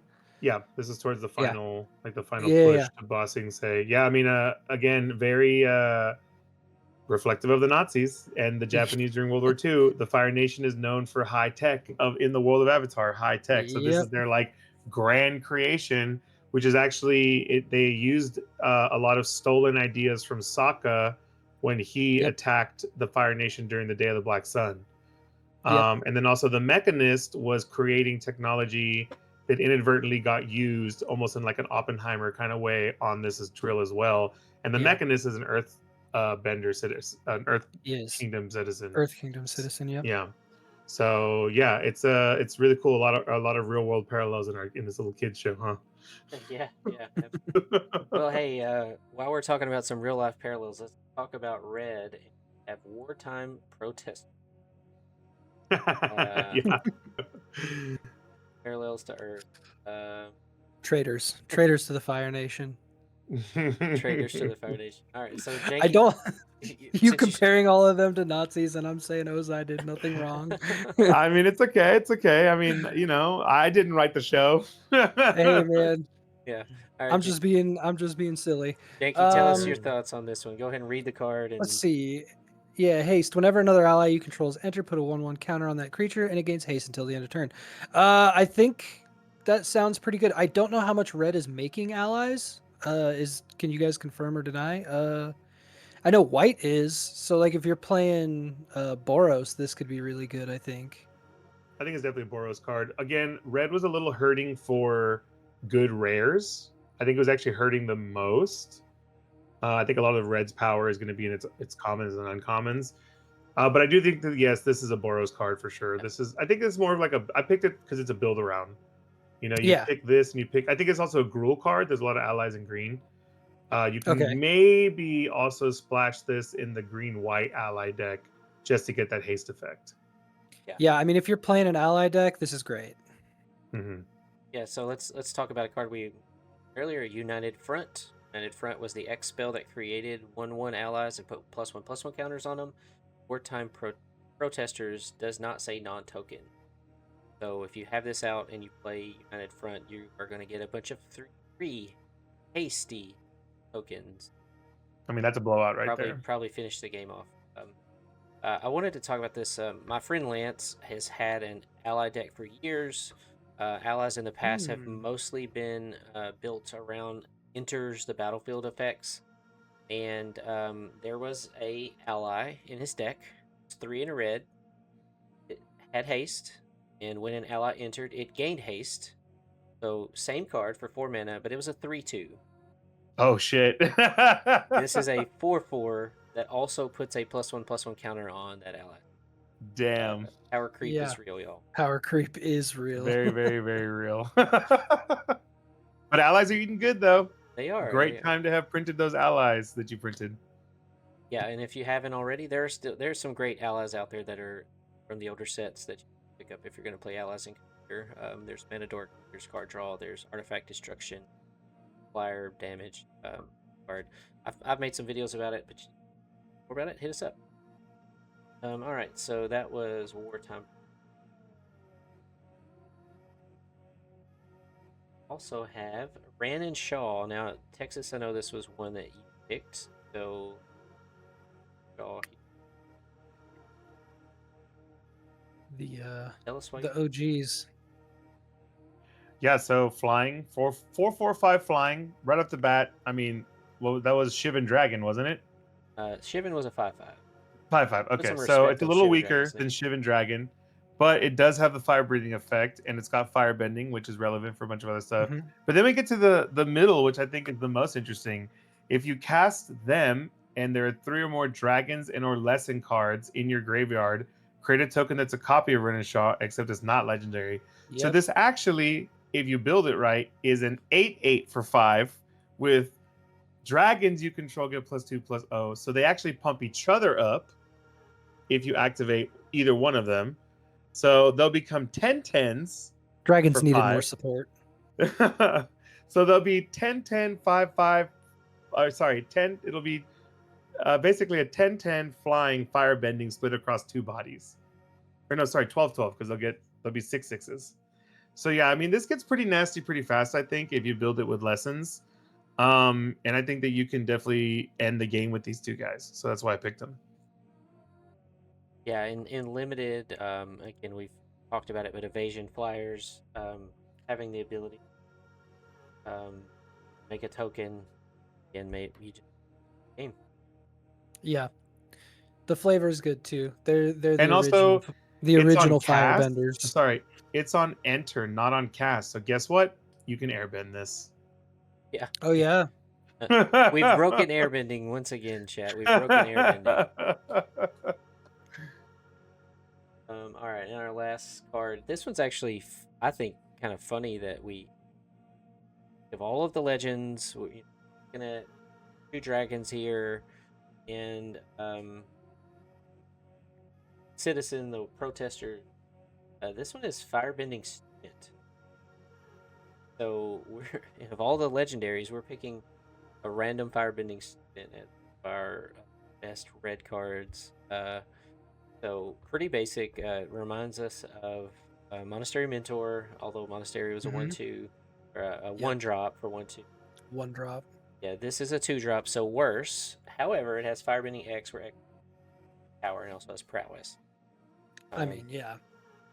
Yeah, I think this. If you get it, you're gonna play it, but you're gonna want the other stuff that's gonna give you the don't lose mana during your steps. Where you get to keep your mana. I think that's where this card gets to run away. Because of the prowess, and then continually adding more firebending as you keep casting spells. Red combat tricks too. I mean, this is crazy for combat tricks because you may not have any mana, right? You've just used all your stuff to get its prowess triggers. Then you attack, you get firebending for its power. You cast some combat tricks, and then it gets bigger because of prowess. This is going to be very similar to the mice, and I wouldn't be surprised if it has a similar role in standard, where it's like, if you don't block this, you're going to regret it. Mm-hmm. Yeah. Now the thing I will Like, say, the thing with this one that's different than previous Monster Mentor is a lot of times you're waiting to the last possible moment to cast that pump spell. Where this you actually have to front load the pump spell before you declare it as an attacker, because the Firebending X is in this creature attacks. So you're gonna have to pump it either in the main phase or when you attack while the trigger's on the stack. Whatever. That's a downside, I would say. but you can also kind of pump fake it, like pump it with a not so great pump spell. Then when the firebending triggers, use that to pump it with something better or Mhm. multiple better spells. Yeah, yeah. Or it could just get a buff to its power from something else. Get power. Counters. Hmm. Yeah. This works great with fight spells also Yeah, because the prowess. Yep. you're in Gruul. You can pump spell. Let's go ahead and go to the best color in Magic, green. I agree. Again, this one's going to be a slam dunk. Easy. Yes, I agree, Uh, Gianni. Badger, Mo, Cub. Oh yeah. Mm-hmm. Oh yeah. Janky, tell me why you're excited about Badger, Mo, Cub. Because it's green. Yeah, absolutely. No, because of the Earthbend one, and then whenever you tap a creature for mana, you add an additional mana. It's just ramp, just straight up ramp, and I love it. I love ramp. I love green, I and it's love, love, two. It's love. cheap. Yeah. I love that they keep putting that effect in green. I think that the sleeper of the Spider-Man set is supportive parents because it doesn't have any clause about summoning sickness. So play That those card ain't creatures to your heart. realistic. Yeah, the unreal, the mythical supportive parents. But yeah, the tap a creature for mana, add an additional green. That just says play a mana dork, that makes another mana dork. Play a mana dork, that makes another mana dork. Or any one drop makes a one drop. So the fact that you can just keep chaining that is insane. Yeah. Yeah, again, green needs more ramp always. Always. So, just any earth bended creature now tapping for 2 mana. Um, Easy slam dunk. Um, Next one is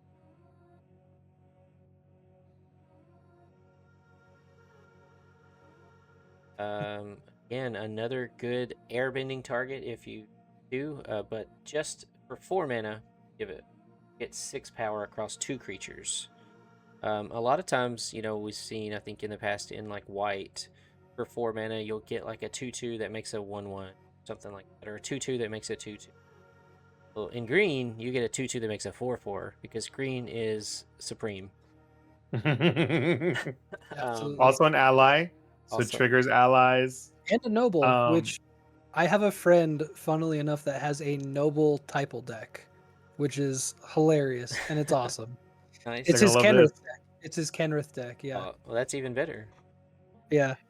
Yeah, then it has this other ability where if when one or more creatures with 4 more attack, search your library for that many basic land cards from the battlefield tapped and shuffle. I mean, by the time you play this, it won't be super relevant for that, but there are some uses for those lands in this set, definitely.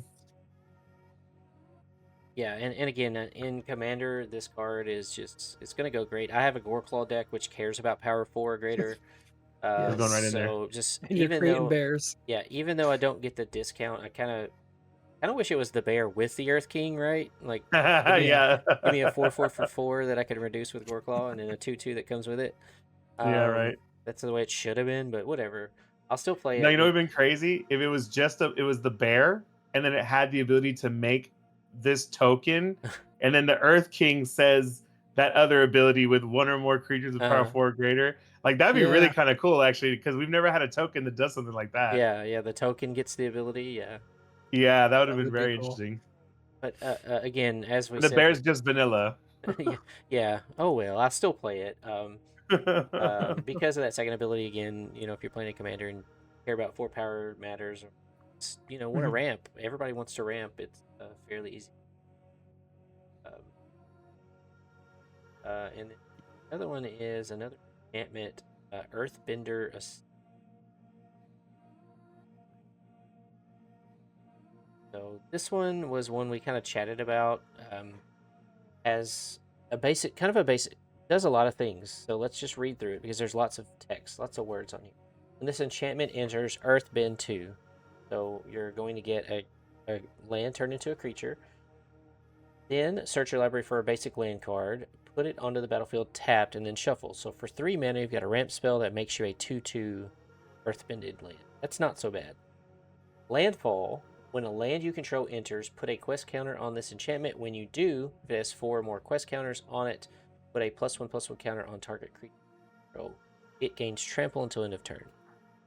Alright, so on turn 3, we're going to ramp, we're going to get a land, we're going to get a counter, we're going to make one. If that creature dies, that Earthbended creature dies, it's going to exile and come back to the battlefield where you get another quest counter on Earthbender Ascent. Again, just I think for 3 mana it's fair just to get a land and a 2/2, but then later in the game you're going to get more value because each counter from 4 or greater you're going to give a +1/+1 counter and tramp. Pairs well with the Earth King we just talked about actually, because you get to use those landfall triggers. Oh yeah, every creature that's power 4 or greater is attacking, bringing in more lands, getting more Earthbender Ascent triggers, putting quest counters, getting trample, so on, rinse and repeat. Mm-hmm. Yeah, because you can declare attacks, right? Declare Yep. attacks, get the trigger to go fetch a land, put that land into play. It triggers, you put the +1/+1 counter on the attacking creature, and give it trample. Yeah. And then also, no, it wouldn't. But yeah. But either way, yeah, that's already tons of value right there. Yeah.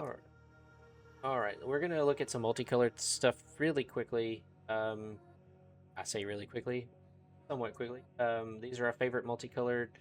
Don't have to talk in detail about all of them, but first we have Azula, Cunning Usurper. Texas, you want to tell us why you like this one? Yeah, you actually pointed out to me that it's removal, first off, which is great. And then let me go ahead and zoom in a bit real quick. So yeah, it's removal. And then you can also, again, take something out of their graveyard, which is good. Again, relevant in this set. Like I said, the Ren and Shaw, that would be able to stop the Ren and Shaw from getting a token, things like that. And then you can cast cards that are exiled as though they had flash, and you can use any mana to cast it. So being able to take something great from your opponent and cast it, being able to do 2, basically, because of this card potentially, is also really nice. So you get a good And with body. flash. Yeah, they have flash, you get a good body, and you get some firebending. So yeah, I think just all around this is a nice build around. Yeah, it reminds me of Hostage Taker. Mm-hmm. You used to take someone's best creature and then you could play it. So you do that, and then again, if they've had something relevant in their graveyard, maybe they used a removal spell on your creature. Now you're just gonna take that and fire it back at them. I think it's just really, really. Yeah. Mm-hmm. And again, those are enter triggers, so go crazy with that. And it's a Airbend, noble and a rogue. and it has firebending. Just extra mana. And that's where the flash I think is really important because you're gonna get 2 mana from firebending, and Yep. this one again is probably fairly why we picked it. It's Leash. Yeah, dude. I can't wait to put this in Tifa. Yeah. Crazy old man. I love him. Tell me about Boomy Unleashed, Nikki. Boomy is the Earth King. He's also Aang's only living friend from before Aang was frozen in ice. Yeah, he's a very powerful earthbender, and I feel like him being in Gruul, there's two, right? There might be more than 2, but him being in Gruul is just like such perfect flavor. Especially him earthbending 4 when he enters, that's kind of insane. And then yeah, whenever he deals combat damage to a player, untap all lands you control. Additional combat phase, only land creatures can attack during that combat phase. But that's sick. Yeah. You Another little thing about Boomy is that I think the Gruul flavor works really well because earthbending as a style or a culture or whatever you want to call it is supposed to be about being grounded, about being decisive, about being not necessarily telegraphing your moves, but it's about like doing big movements where a giant rock comes flying at you a lot of the times, right? So Boomy is like the most chaotic version of that possible because he's such a crazy old man who also knows exactly what he's doing at every moment. Yep. Yeah, he just looks crazy. Yeah. He Uh, acts pretty crazy too, yeah. but Hey, it's a calculated he's crazy. got it together up there though. Yeah, exactly. He's not senile by any stretch of the imagination, but he is definitely red green to the max. Yeah, Boomy's one of my favorite characters in Avatar. Yeah, I love him too. according to the search, there are um, it's like 3 different boomies and 2 spells that like Boomy's Bash, Boomy's Feast Lecture. Then Yeah. there's Flopsy, Boomy's. Oh Yep. hell yeah. hmm No, yeah, I mean he's definitely a very popular character, but definitely a fan favorite. Yeah. Yeah. Beloved. All right, we just got a raid from Fast Don't Like Gaming. Welcome, Yeah, Raiders. what's Thank up? you for being here. We're Thank you, talking thank you. about Avatar: The Last Airbender pre-release info. We're going through some of our top cards. Right now, we're in the multicolor section, talking about bombs or rares that play. Get you coming, and hope that you had a good stream and a good Commander game over there. Feel free to tell us your thoughts on Avatar: The Last Airbender, whether it's the show, the lore, or cards that you're excited about. Back to my list. We got Beifong's Bounty Hunters next. Yeah. This one I'm going to talk about because my favorites. I have video about Beifong's Bounty Hunters. I'm a Golgari player. I love green, Sweet. but just putting green and black together is just really hoping to again have one of those seeded packs that's either green or black. I hope to pull Beifong's Bounty Hunters. This goes very hard with Earthbending. Whenever a non-land creature you control dies, Earthbend X where that creature's power. So whether it dies in combat, whether it dies as a removal spell, whether it dies to a board wipe, if Beifong's Bounty Hunters is on the battlefield, its power is going to be basically transferred to a land, and now you have a land that if you had a 3/3 die, now you have another. So it kind of makes removal worse, and it makes combat worse. And again, this would be one, if I had this, I'd probably run some extra lands just because, you're going to be using your lands as creatures, still need lands to cast spells. But in Standard and in Commander, there are lots of infinite combos. There's actually a turn 4 infinite combo in Standard. Now, granted, you have to have like all the pieces come together. I think it's strong in a 4/4 for 4 that has that ability to bend. I think it's Oh yeah. Yeah, from a lore perspective, it's really interesting how this is how they've highlighted 100% side characters. Like this is about Yeah. this is the like the flavor of the week villain for this tough storyline of her having run away from home essentially, because she wanted to leave her life as a princess. Yep. And yeah, I mean these guys they don't show up for long, but they definitely make an impression. And I think that it's cool that they're represented in a really strong card that people are going to want to play. And this is not an uncommon, right? It is a rare. it is It rare. is a rare, Yeah. yeah. So it's not like the signpost uncommon necessarily, but this is definitely what you want to be playing. Like if you get this, you want to build around this in Golgari for sure.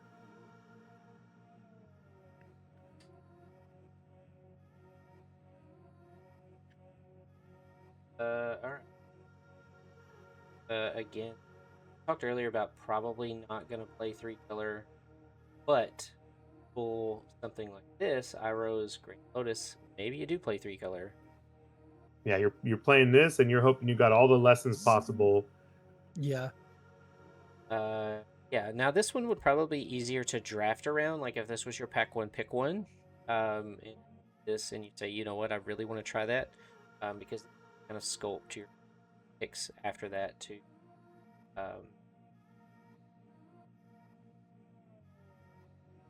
really during your turn each non-lesson card has flashbacks. Really just spell slinger. Not a lesson, then its flashback cost is equal to mana cost. If it is a lesson, then it has flashback 1, which is super. Hey, Texas, I think you're muted. Or your mic died, I'm not sure. Yeah, during your turn, each lesson card in your graveyard having flashback 1 is pretty freaking crazy. Test, test, test. There Am I you back? go. We're Okay, You're back. cool. Yeah, my You're mic back. did die. So yeah, this is just good all around. I was gonna say, oh, if you have like 3 lessons, or if you have like 6 lessons, then it's good. But no, actually, I forgot. This is just instant sorceries become. This is Snapcaster Mage, but beefier. Yeah, I mean, just Yeah. again, get all your best spells and play them with this card. Yeah. It doesn't have to attack. There's no triggers. It just has it, right? Mhm. So, and it's not limited to 1 per turn either. So if you're playing lots of cantrips, you're just gonna keep drawing. You're gonna, if you have removal spells, you can cast those again. This is a just- crazy commander too. Oh Yeah. yeah. yeah. Don't have to go very much deeper with that one. If this card play it, the biggest downside is it's 3 color, and we're getting a seeded pack that's monocolor. But if you're in green, if green's your seeded pack, and you have some like rule, splash that blue just to play this guy. Yeah, yeah, you can splash any of the 3 colors really. This one I think is going to be Janky's favorite one because of his caption. This is Ozai, the No. Phoenix King. Actually, Ozai did nothing wrong. Zuko's a traitor. Jail the Avatar. I like how you move Trader into camera. Yeah, right. So Ozai did nothing wrong. What's that all about? What does Ozai do? Oh, he did a lot of things wrong. He's basically Hitler. It was a joke. Oh, get that out of here. Not really. Hey, Aaron says I'm not Fire Nation. for the Fire Nation. I did this to be inflammatory. I just don't want to know. make that You clear. did call the wartime protesters traitors. No. All right, so let's take a look at this card, though.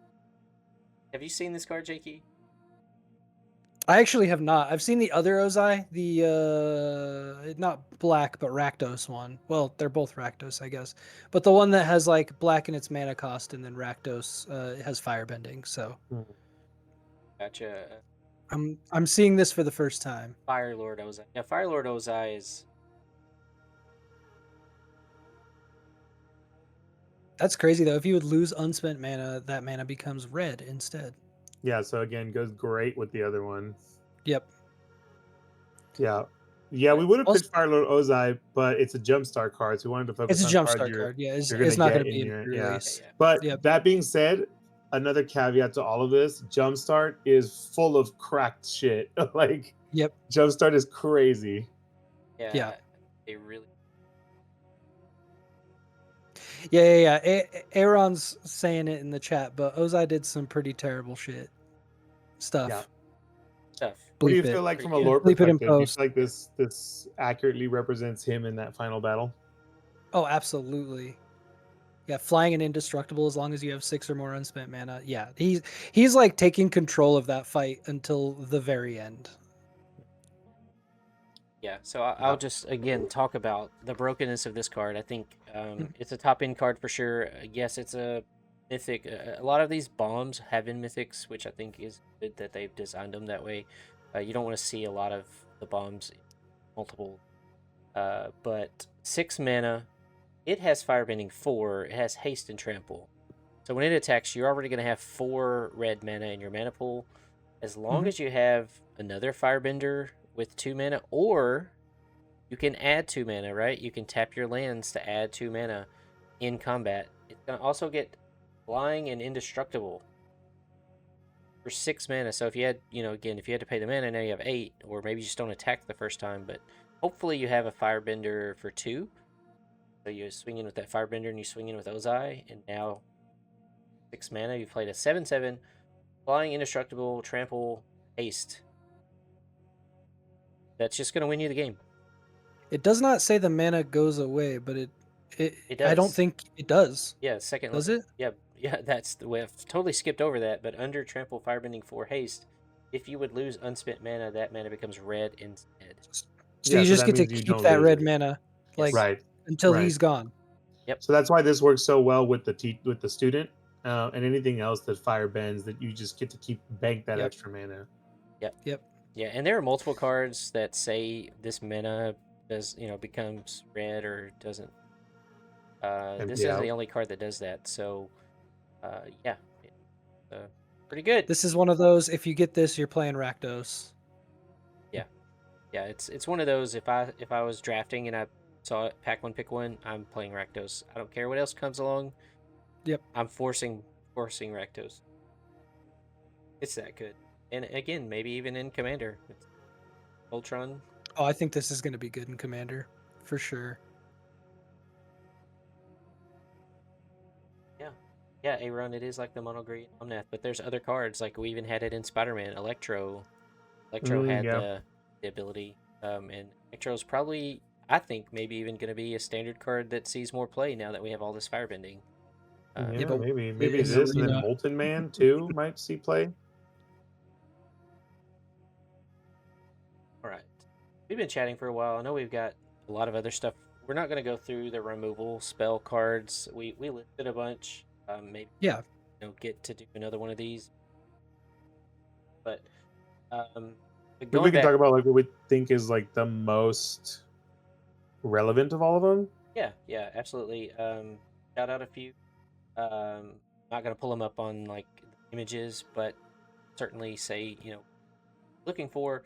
But going back, we're talking about deck building for limited for the pre-release 40 card deck, typically 23 or 24 non-lands, 16 or 17 lands, typically 14 to 16 creatures, 6 to 8 non-creatures.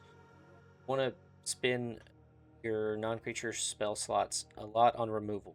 So we're talking about the B.R.E.A.D method. So we've just talked about bombs. These are cards that are rare, mythic, most likely that you're going to want to play if you see them.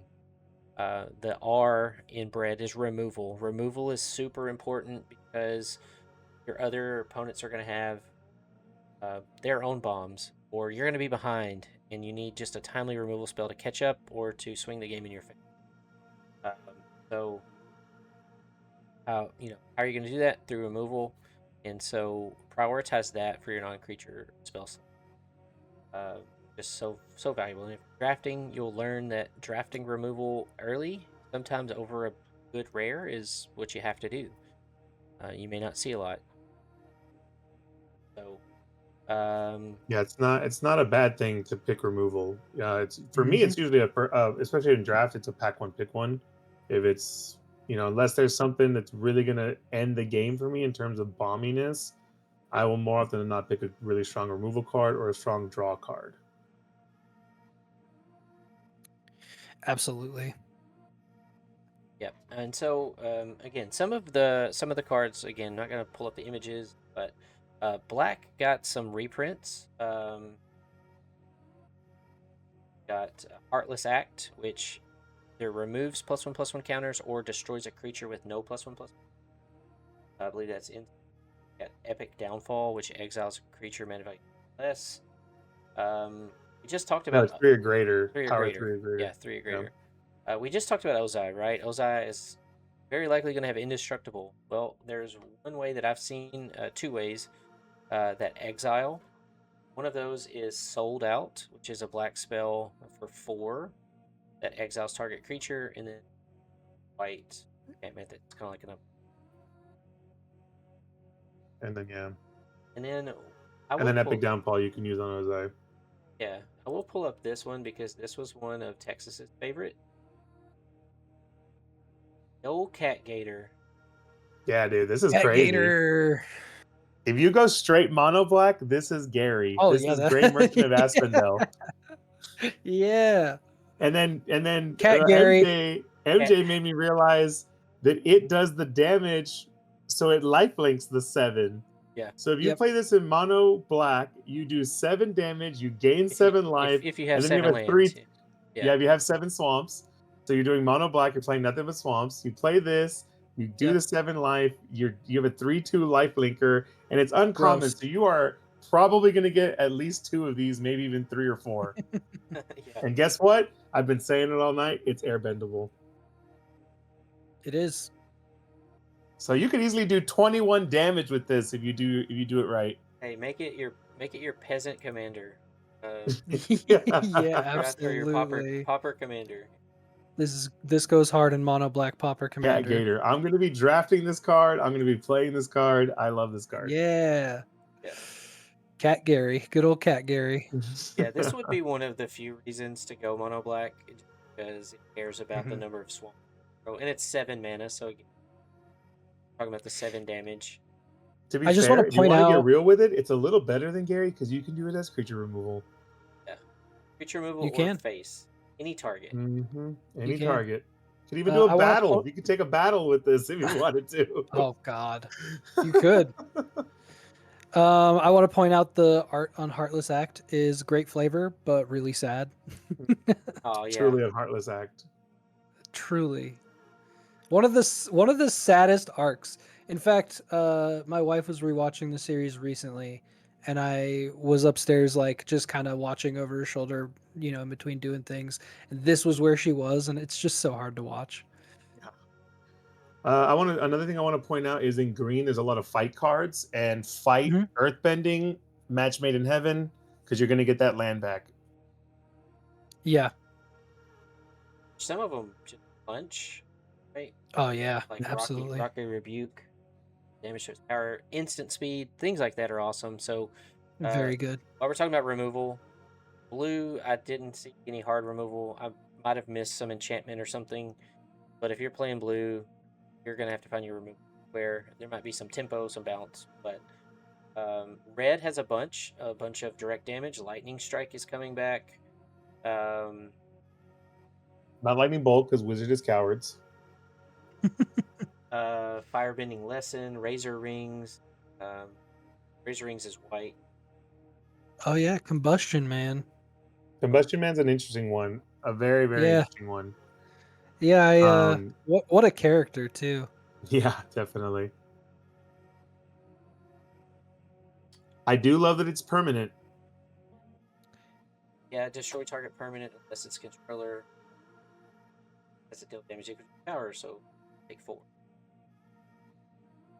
Yeah, they could potentially take 8. Oh yeah. Yeah, and it is an attack trigger. Mhm. There is a couple of colorless. Have this callback to Meteor Golem, where we have Meteor Sword, 7 mana artifact. So if you're playing blue, here you go. Here's your removal, Meteor Sword. When this equipment enters, yeah. destroy target. Yeah, you're gonna have to play that, and then you That's have to put it cool. on one of your flyers to end the game. It costs the same too. Yep. It's an interesting reprint, or like pseudo Also, reprint. Barrels of Blasting Belly. Sure, this is very important for this. Helps you filter mana for a specific color, so maybe you're splashing a third color. That, or you're playing blue and you just do deal 5 damage to target creature. They're okay. Like, it's late in the draft and you need one more removal spell, or you're splashing a third color and you think, Yeah, I mean, again, if you're in blue, this is your hard removal too. So It's a and you have very to be okay mono blue. mana rock, yeah. Or hey, you can use it for water bending until you use it for removal. True. yeah, well, just not in color order. Airbending can be used as a removal. Like, again, maybe your opponent left back enough blockers. They've done the combat math and they've thought, okay, I can block this, this, and this. Play a creature that says airbend that out. That's tempo removal. And now they don't have enough blockers and you just win the game. It's my favorite. I think it's the most versatile. I love interaction that can also be used defensively. Yeah. Yeah. No, I think airbending's great. It's like a Swiss Army knife. There's also lots of modal spells that I like. I love having decisions or cards that perform 2 functions, like Origin of Metal Bending. It's like a naturalize or disenchant, but also you could save one of your creatures. Use it as a removal spell in combat. Like, you think blockers are this is gonna happen. Now all of a sudden my blocker +1/+1 it has indestructibles. My 3/3 just blocks your 4/4 and mine's indestructible. Yours died. It's 2 green cards in 1. Yeah.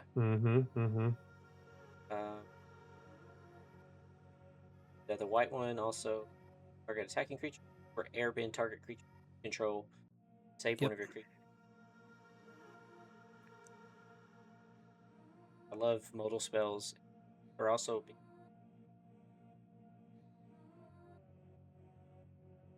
out it. Airbender Storm.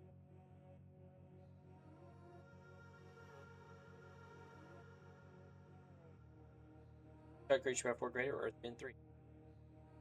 Don't need them. And then Yeah.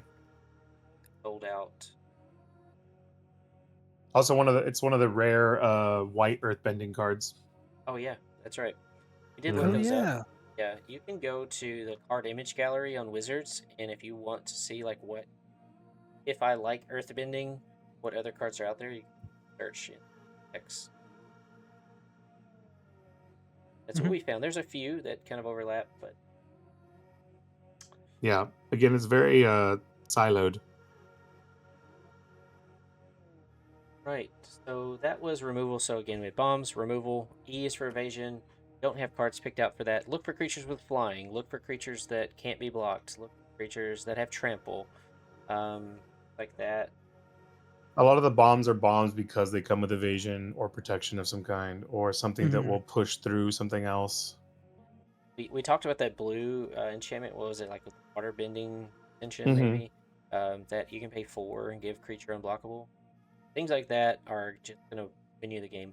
Flyers, things that can grant flying. Um, I remember playing like an I don't know this set, but like an equipment, like wing boots or whatever, or something that just like Yeah, they tend to. I wouldn't be surprised if like Aang's air gliders and equipment. I haven't looked yet. yeah, I think that maybe is It what. is. It is. It's kind of like well, it obviously gives your creature flying, and I think like a +1 or something like that.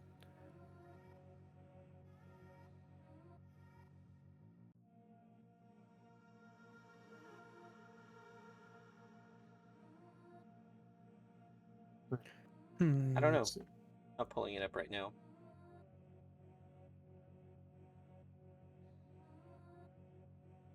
Yeah, I'm not seeing it, They but I they know do it's love to there. put stuff like that usually. There is a lesson that gives flying. Um, yeah, that makes you into the enter the avatar state. Well, anyway, evasion. That's your A for aggro. Talked about this earlier. Want to have a good curve. Um,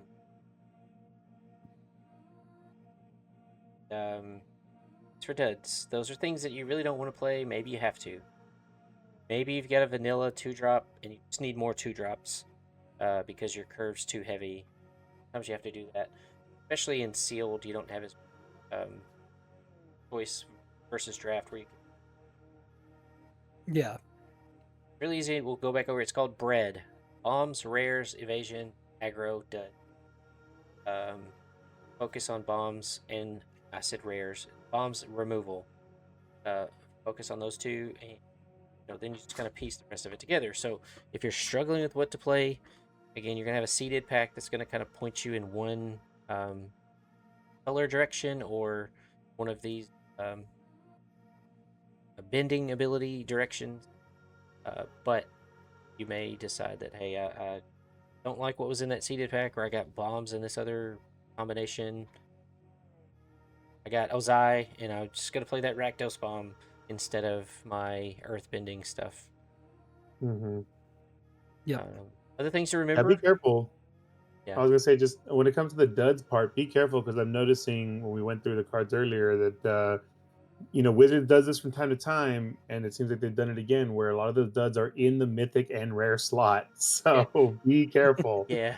A perfect example of that is a Realm Reborn from the Final Fantasy set. It's a green enchantment that Hmm. gives all of your creatures add 1 mana of any color. You don't want that. I hated Don't. that card. No, Yeah. you You don't need don't that want shit. that. That's Don't take that expensive Yeah. for shit. that.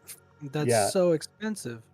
Yeah, don't. That is not the kind of things you want from your rares and your mythics, and they love to do that. So they did it again with this set. So be careful. Yeah. Go get a cryptolith right. Yeah, actually I don't We didn't pull it up, but there is an ally. There's a 2-drop ally that's a 2/3 that gives all of your lands and all of your allies may tap for any color. Maybe to cast ally spells. I don't know. Oh, the Rainbow Ally. Yeah, I mean that one is definitely if you get it in your sealed pool, the likelihood of being able to play it is very low. You're probably not going to play it as a Rainbow Commander. Great Divide, yes. Great Divide is the one for this set that is a horrible dud of a rare. It just gives all lands add 1 mana of any color. But yeah, Great ultimately the rainbow, I mean, I've seen rainbow work in other other draft environments if you can make it work, because it's like no one else is picking the cards. But I think in this scenario, those allies are going to want, other people are going to want them, so you're going to get cut when it comes to draft. And if you happen to get enough cards in your sealed, then go for it, but I don't think the payoff is there. Fuck it. I'm going 5-color allies. I mean, it's there, there's a card for it, but if you get it, make it work. Yeah, this is the card I was talking about. This is terrible. This is fucking terrible. No, this one is not. This one is not. It's a 2-drop. That's not that bad. Lands and allies. I don't know. No, this one, and each land and ally you control has add 1 mana of any color. So it color fixes.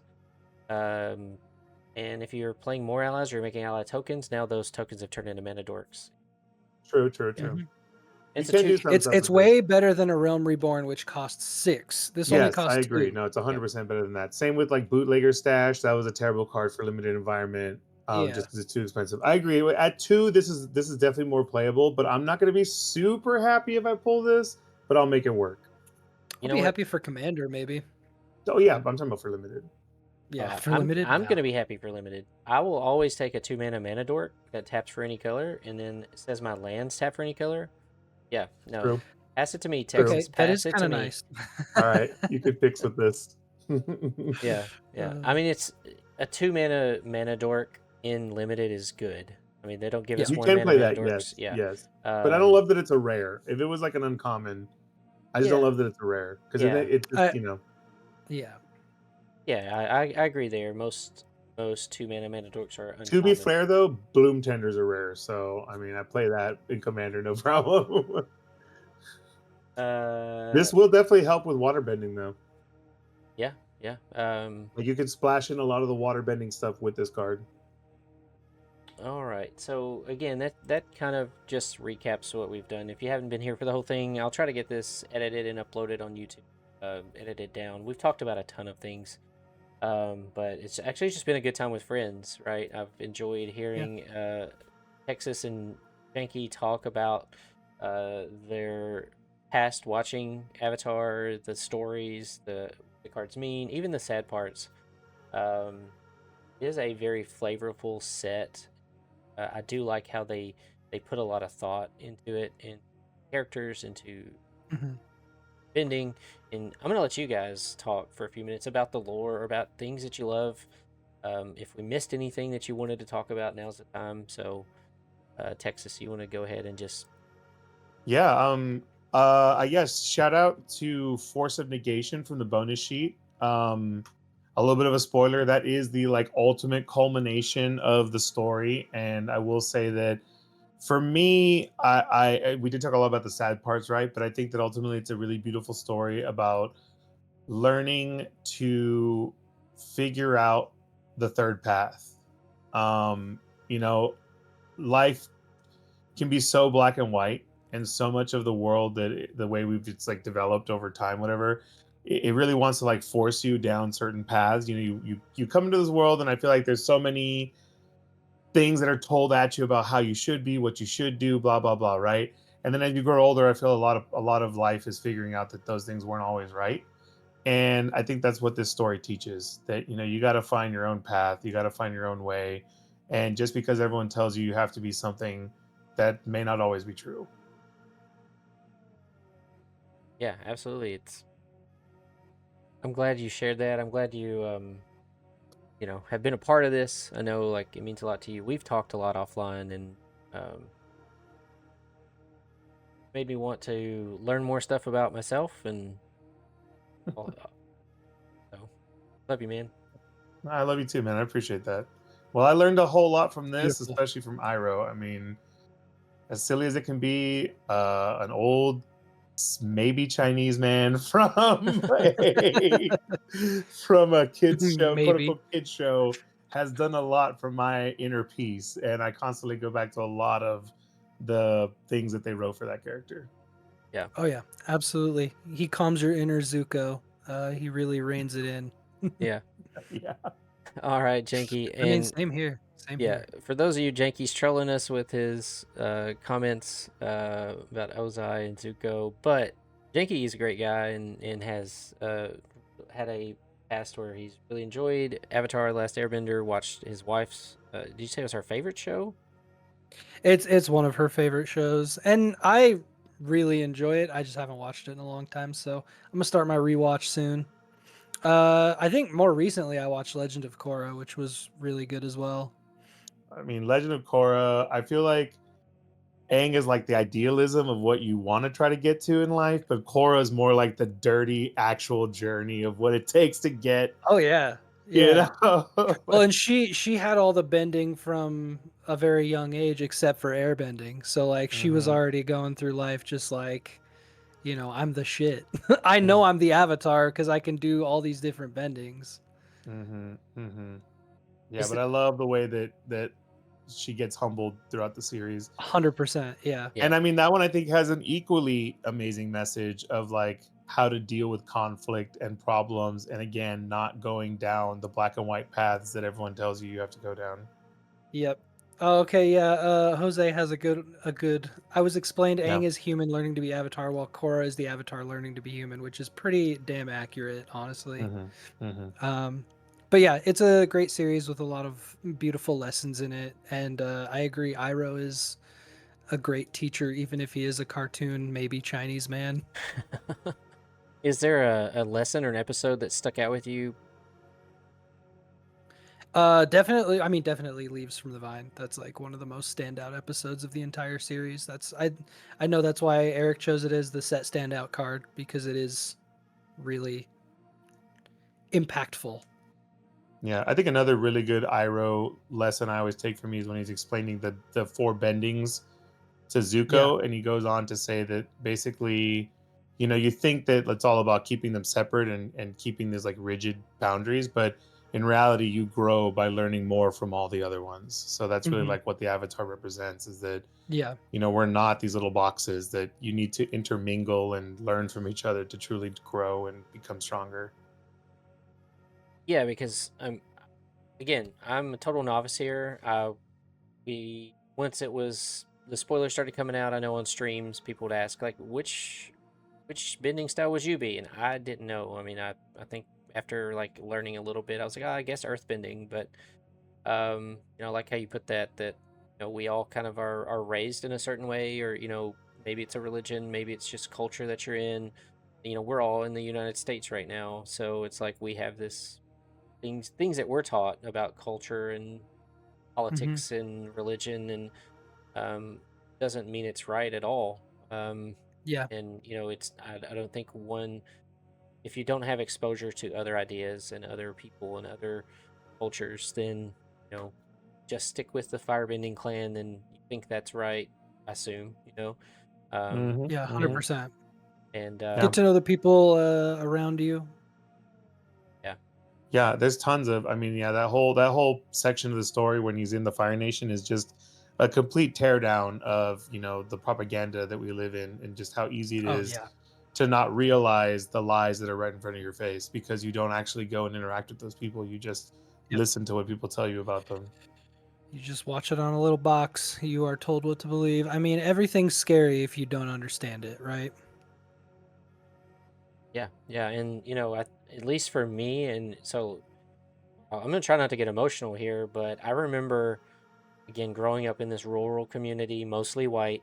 Um, yes, there's like my town is a farming town, so we had a good mix of Hispanic migrant workers that would come to work on the farms, um, decent mix of black people that lived here, but was very white, to be honest. Um, very Bible Belt Christian. Um, and when I went to college was my kind of first exposure to people from other countries, other religions. Um, more like learning about people's ethnicity and their customs, and even the people that I kind of were lived in the same town. I just didn't know. But as I got to college, was exposed to that. Got to work with some people from international. Played on a soccer team. Like I'm not a good soccer player at all, but I got to be a part of a soccer team with like I don't know 8 or 9 different countries of represented, and hung out with the Jamaicans and like became fast friends with them of all people. Loved those guys. Still to this day, like we're friends on Instagram, That's and awesome. but it exposed me to a world that I'd never seen before, um, Mhm. and made me want to know people more and want to kind of understand and you know kind of took me out of this little bubble that I grew up in. And my daughter's about to experience that. She's getting ready for college, so I'm excited for her. But at least in her upbringing, she's been more exposed than I have to ideals, cultures. But she's still kind of in this rural bubble, so I'm looking forward to seeing her grow out of it. Right. Yeah, I mean, I come from a very It's homogenized place beautiful. as well. It's not white, it's actually majority Hispanic, and even just leaving my hometown is already considered as abnormal for a lot of people, or it's a very just clear decision to go out and see the greater world. And I remember, when I first came to UT, so much about the ingrained culture of the university system is like go hang out with your people, and I'm like, that's not what I came here for. And I've always been about trying to meet as many random people as possible, and that ethos has led to moments in my life where I was like throwing house parties where I had someone from the Netherlands and someone from South Africa and someone from Italy and someone from Sweden all in my house, all having a conversation together. And just as like, I never would have had that had I not left my safety zone or my comfort area, or what was expected of me. So I mean, yeah, a show like this, I feel like it's all about the journey, it's all about the adventure, it's about exposing yourself to the world and learning from it, good and bad. Growing from it, absolutely. Hmm. Well, I'm excited to maybe watch someday. Again, I mentioned I've watched the first episode. I'm not sure where to get the other Watch it episodes. now. Yeah, I think they're yes, on Paramount yeah. Plus, if I Somebody, remember somebody correctly. share your ID and password with me. I'll go watch them. I think you might be able to get in on mine. I'll let you know. No, I checked out the first episode. I haven't. I don't watch TV as much anymore. That's another thing that happens when you get older. Um, Yeah. Hmm. you, and then if you start making content, then you just don't really watch anything except your friends. You watch your friends' Yeah. content. Oh, it Um, is on Netflix and it is on Paramount Plus. Oh, that's It's it's on right. Paramount YouTube. Plus. Oh, Yeah. I can give you my YouTube account There we for go. sure. Yeah, Yeah, I you can use canceled. that one. I canceled Netflix last year, and I'm gonna have to cancel a bunch of other streaming services now that I've outlived the discounts that I got for the. Mm-hmm. Yeah, I have either one I can give you. I'll give you YouTube or Paramount, one of those two. All right. Yeah, you Well, should definitely watch it. It's definitely worth checking out. It's not a 100%. bad background show either, because I mean there are like they're not necessarily filler, but there's like villain of the week type episodes. So, I would say for every like important episode, there's about 3 or 4 that you can have kind of in the background for fun. Mhm. all right. Well, Also, we hey, didn't get to talk about this, but the yeah, music of the show is so so so Yeah, the so good, music's great. so good. yeah. Well, thank you, chat, for being here. Thank you for the raid that came over. I appreciate everyone. And if you missed it again, I'll try to do some editing and get this posted, or at least some of it posted. We talked about a lot of great things about just pre-releases, being prepared, kind of educational stuff. That if you do go to a pre-release, you can maybe take some of those with you and good time. Even if you just go for fun, it's a great community. It's a great time to just see the cards firsthand for the first time. Support your local LGS. But again, call ahead. They may be taking reservations now or may have a limit. So go ahead and schedule that with your LGS if you haven't already. Super thankful for Eric and Matt joining me tonight. Two of my closest friends in the community since I've started my content creation. Some of the folks in the chat, new friends, old friends. Love you all and glad you're here. Um, glad that you're a part of the community and glad, just to call you a friend. If you ever need anything, you ever need to talk or whether it's about Magic or not about Magic, if it's about life. I've lived 43 years and have played Magic for over 30 years, and but most of anything I've experienced life ups and downs, and my friends in this and just having an outlet like this has given me so much comfort and joy along the way that I want to do that for other people. So let's Beautiful. yeah, thanks, man. We're gonna do an outro though. Not for me, but for Eric and Matt, because we did a brief intro. So please just tell folks where they can find you, what your content or whatever is all about, whatever you want to plug. Glad that you going over to Texas TCG Trading, Eric. What's up, y'all? I'm Texas TCG Trading. Thank you so much. This was a fucking blast. I love yapping about everything and anything, and especially about Magic, and I love talking about Avatar as well. Yeah, you can catch me everywhere as Texas TCG Trading. On my Instagram is my most active one right now, along with Twitch. I am trying to finish my giveaway. I need about 10 more followers so I can announce the winners. So that would be a huge help if you could spread the word about that. You can also use my codes here at DweebMats, Texas 5 for 5% off, and Texas 10 at Ink Mats for 10% off. Get some awesome play mats. You've seen me using the Venom one from Dweeb Mats, and I've got some Ink Mat stuff coming as soon as we can get the design locked in. So yeah, I'm excited for that. And yeah, thank you so much. I'm excited for the next one. Yeah, thanks, Texas. And Matt, the Janky Casual. Hey, what's up? I am Matt, the Jinky Casual. I cannot wait for you to edit out all the curses and the anti. Sorry about that. No, and edit out all the anti-Fire Nation propaganda. I'm gonna have to just- get the just- blur, like the little blur thing, just to... It's just No, gonna no. be your face. Actually, you know what I need to do? I need to get Sharpie and like figure out what I could, what message I can turn that into. Sharpie it out. Yeah, Zuko is good. Ozai Yeah. did everything wrong. No, thank you. Thank you guys. I love you guys so much. These are two of my closest friends in the community, and not just like we're like legit friends. Yeah, You guys no, for are. sure. It's crazy and awesome that this silly little content creation thing has actually like ended in some real life friendships, and I'm very grateful for that. Sorry, chat, if I was a little quiet. I had a weird day, but I love you guys too, and I hope everyone has a wonderful evening. Go follow these dudes if you're not already, which I know you are because they're great. While we're doing that, Janky and myself and a few others are part of Fast Don't Like Gaming. Maybe you came here from Fast Don't Like stream tonight. Kanye runs the website and basically has helped us to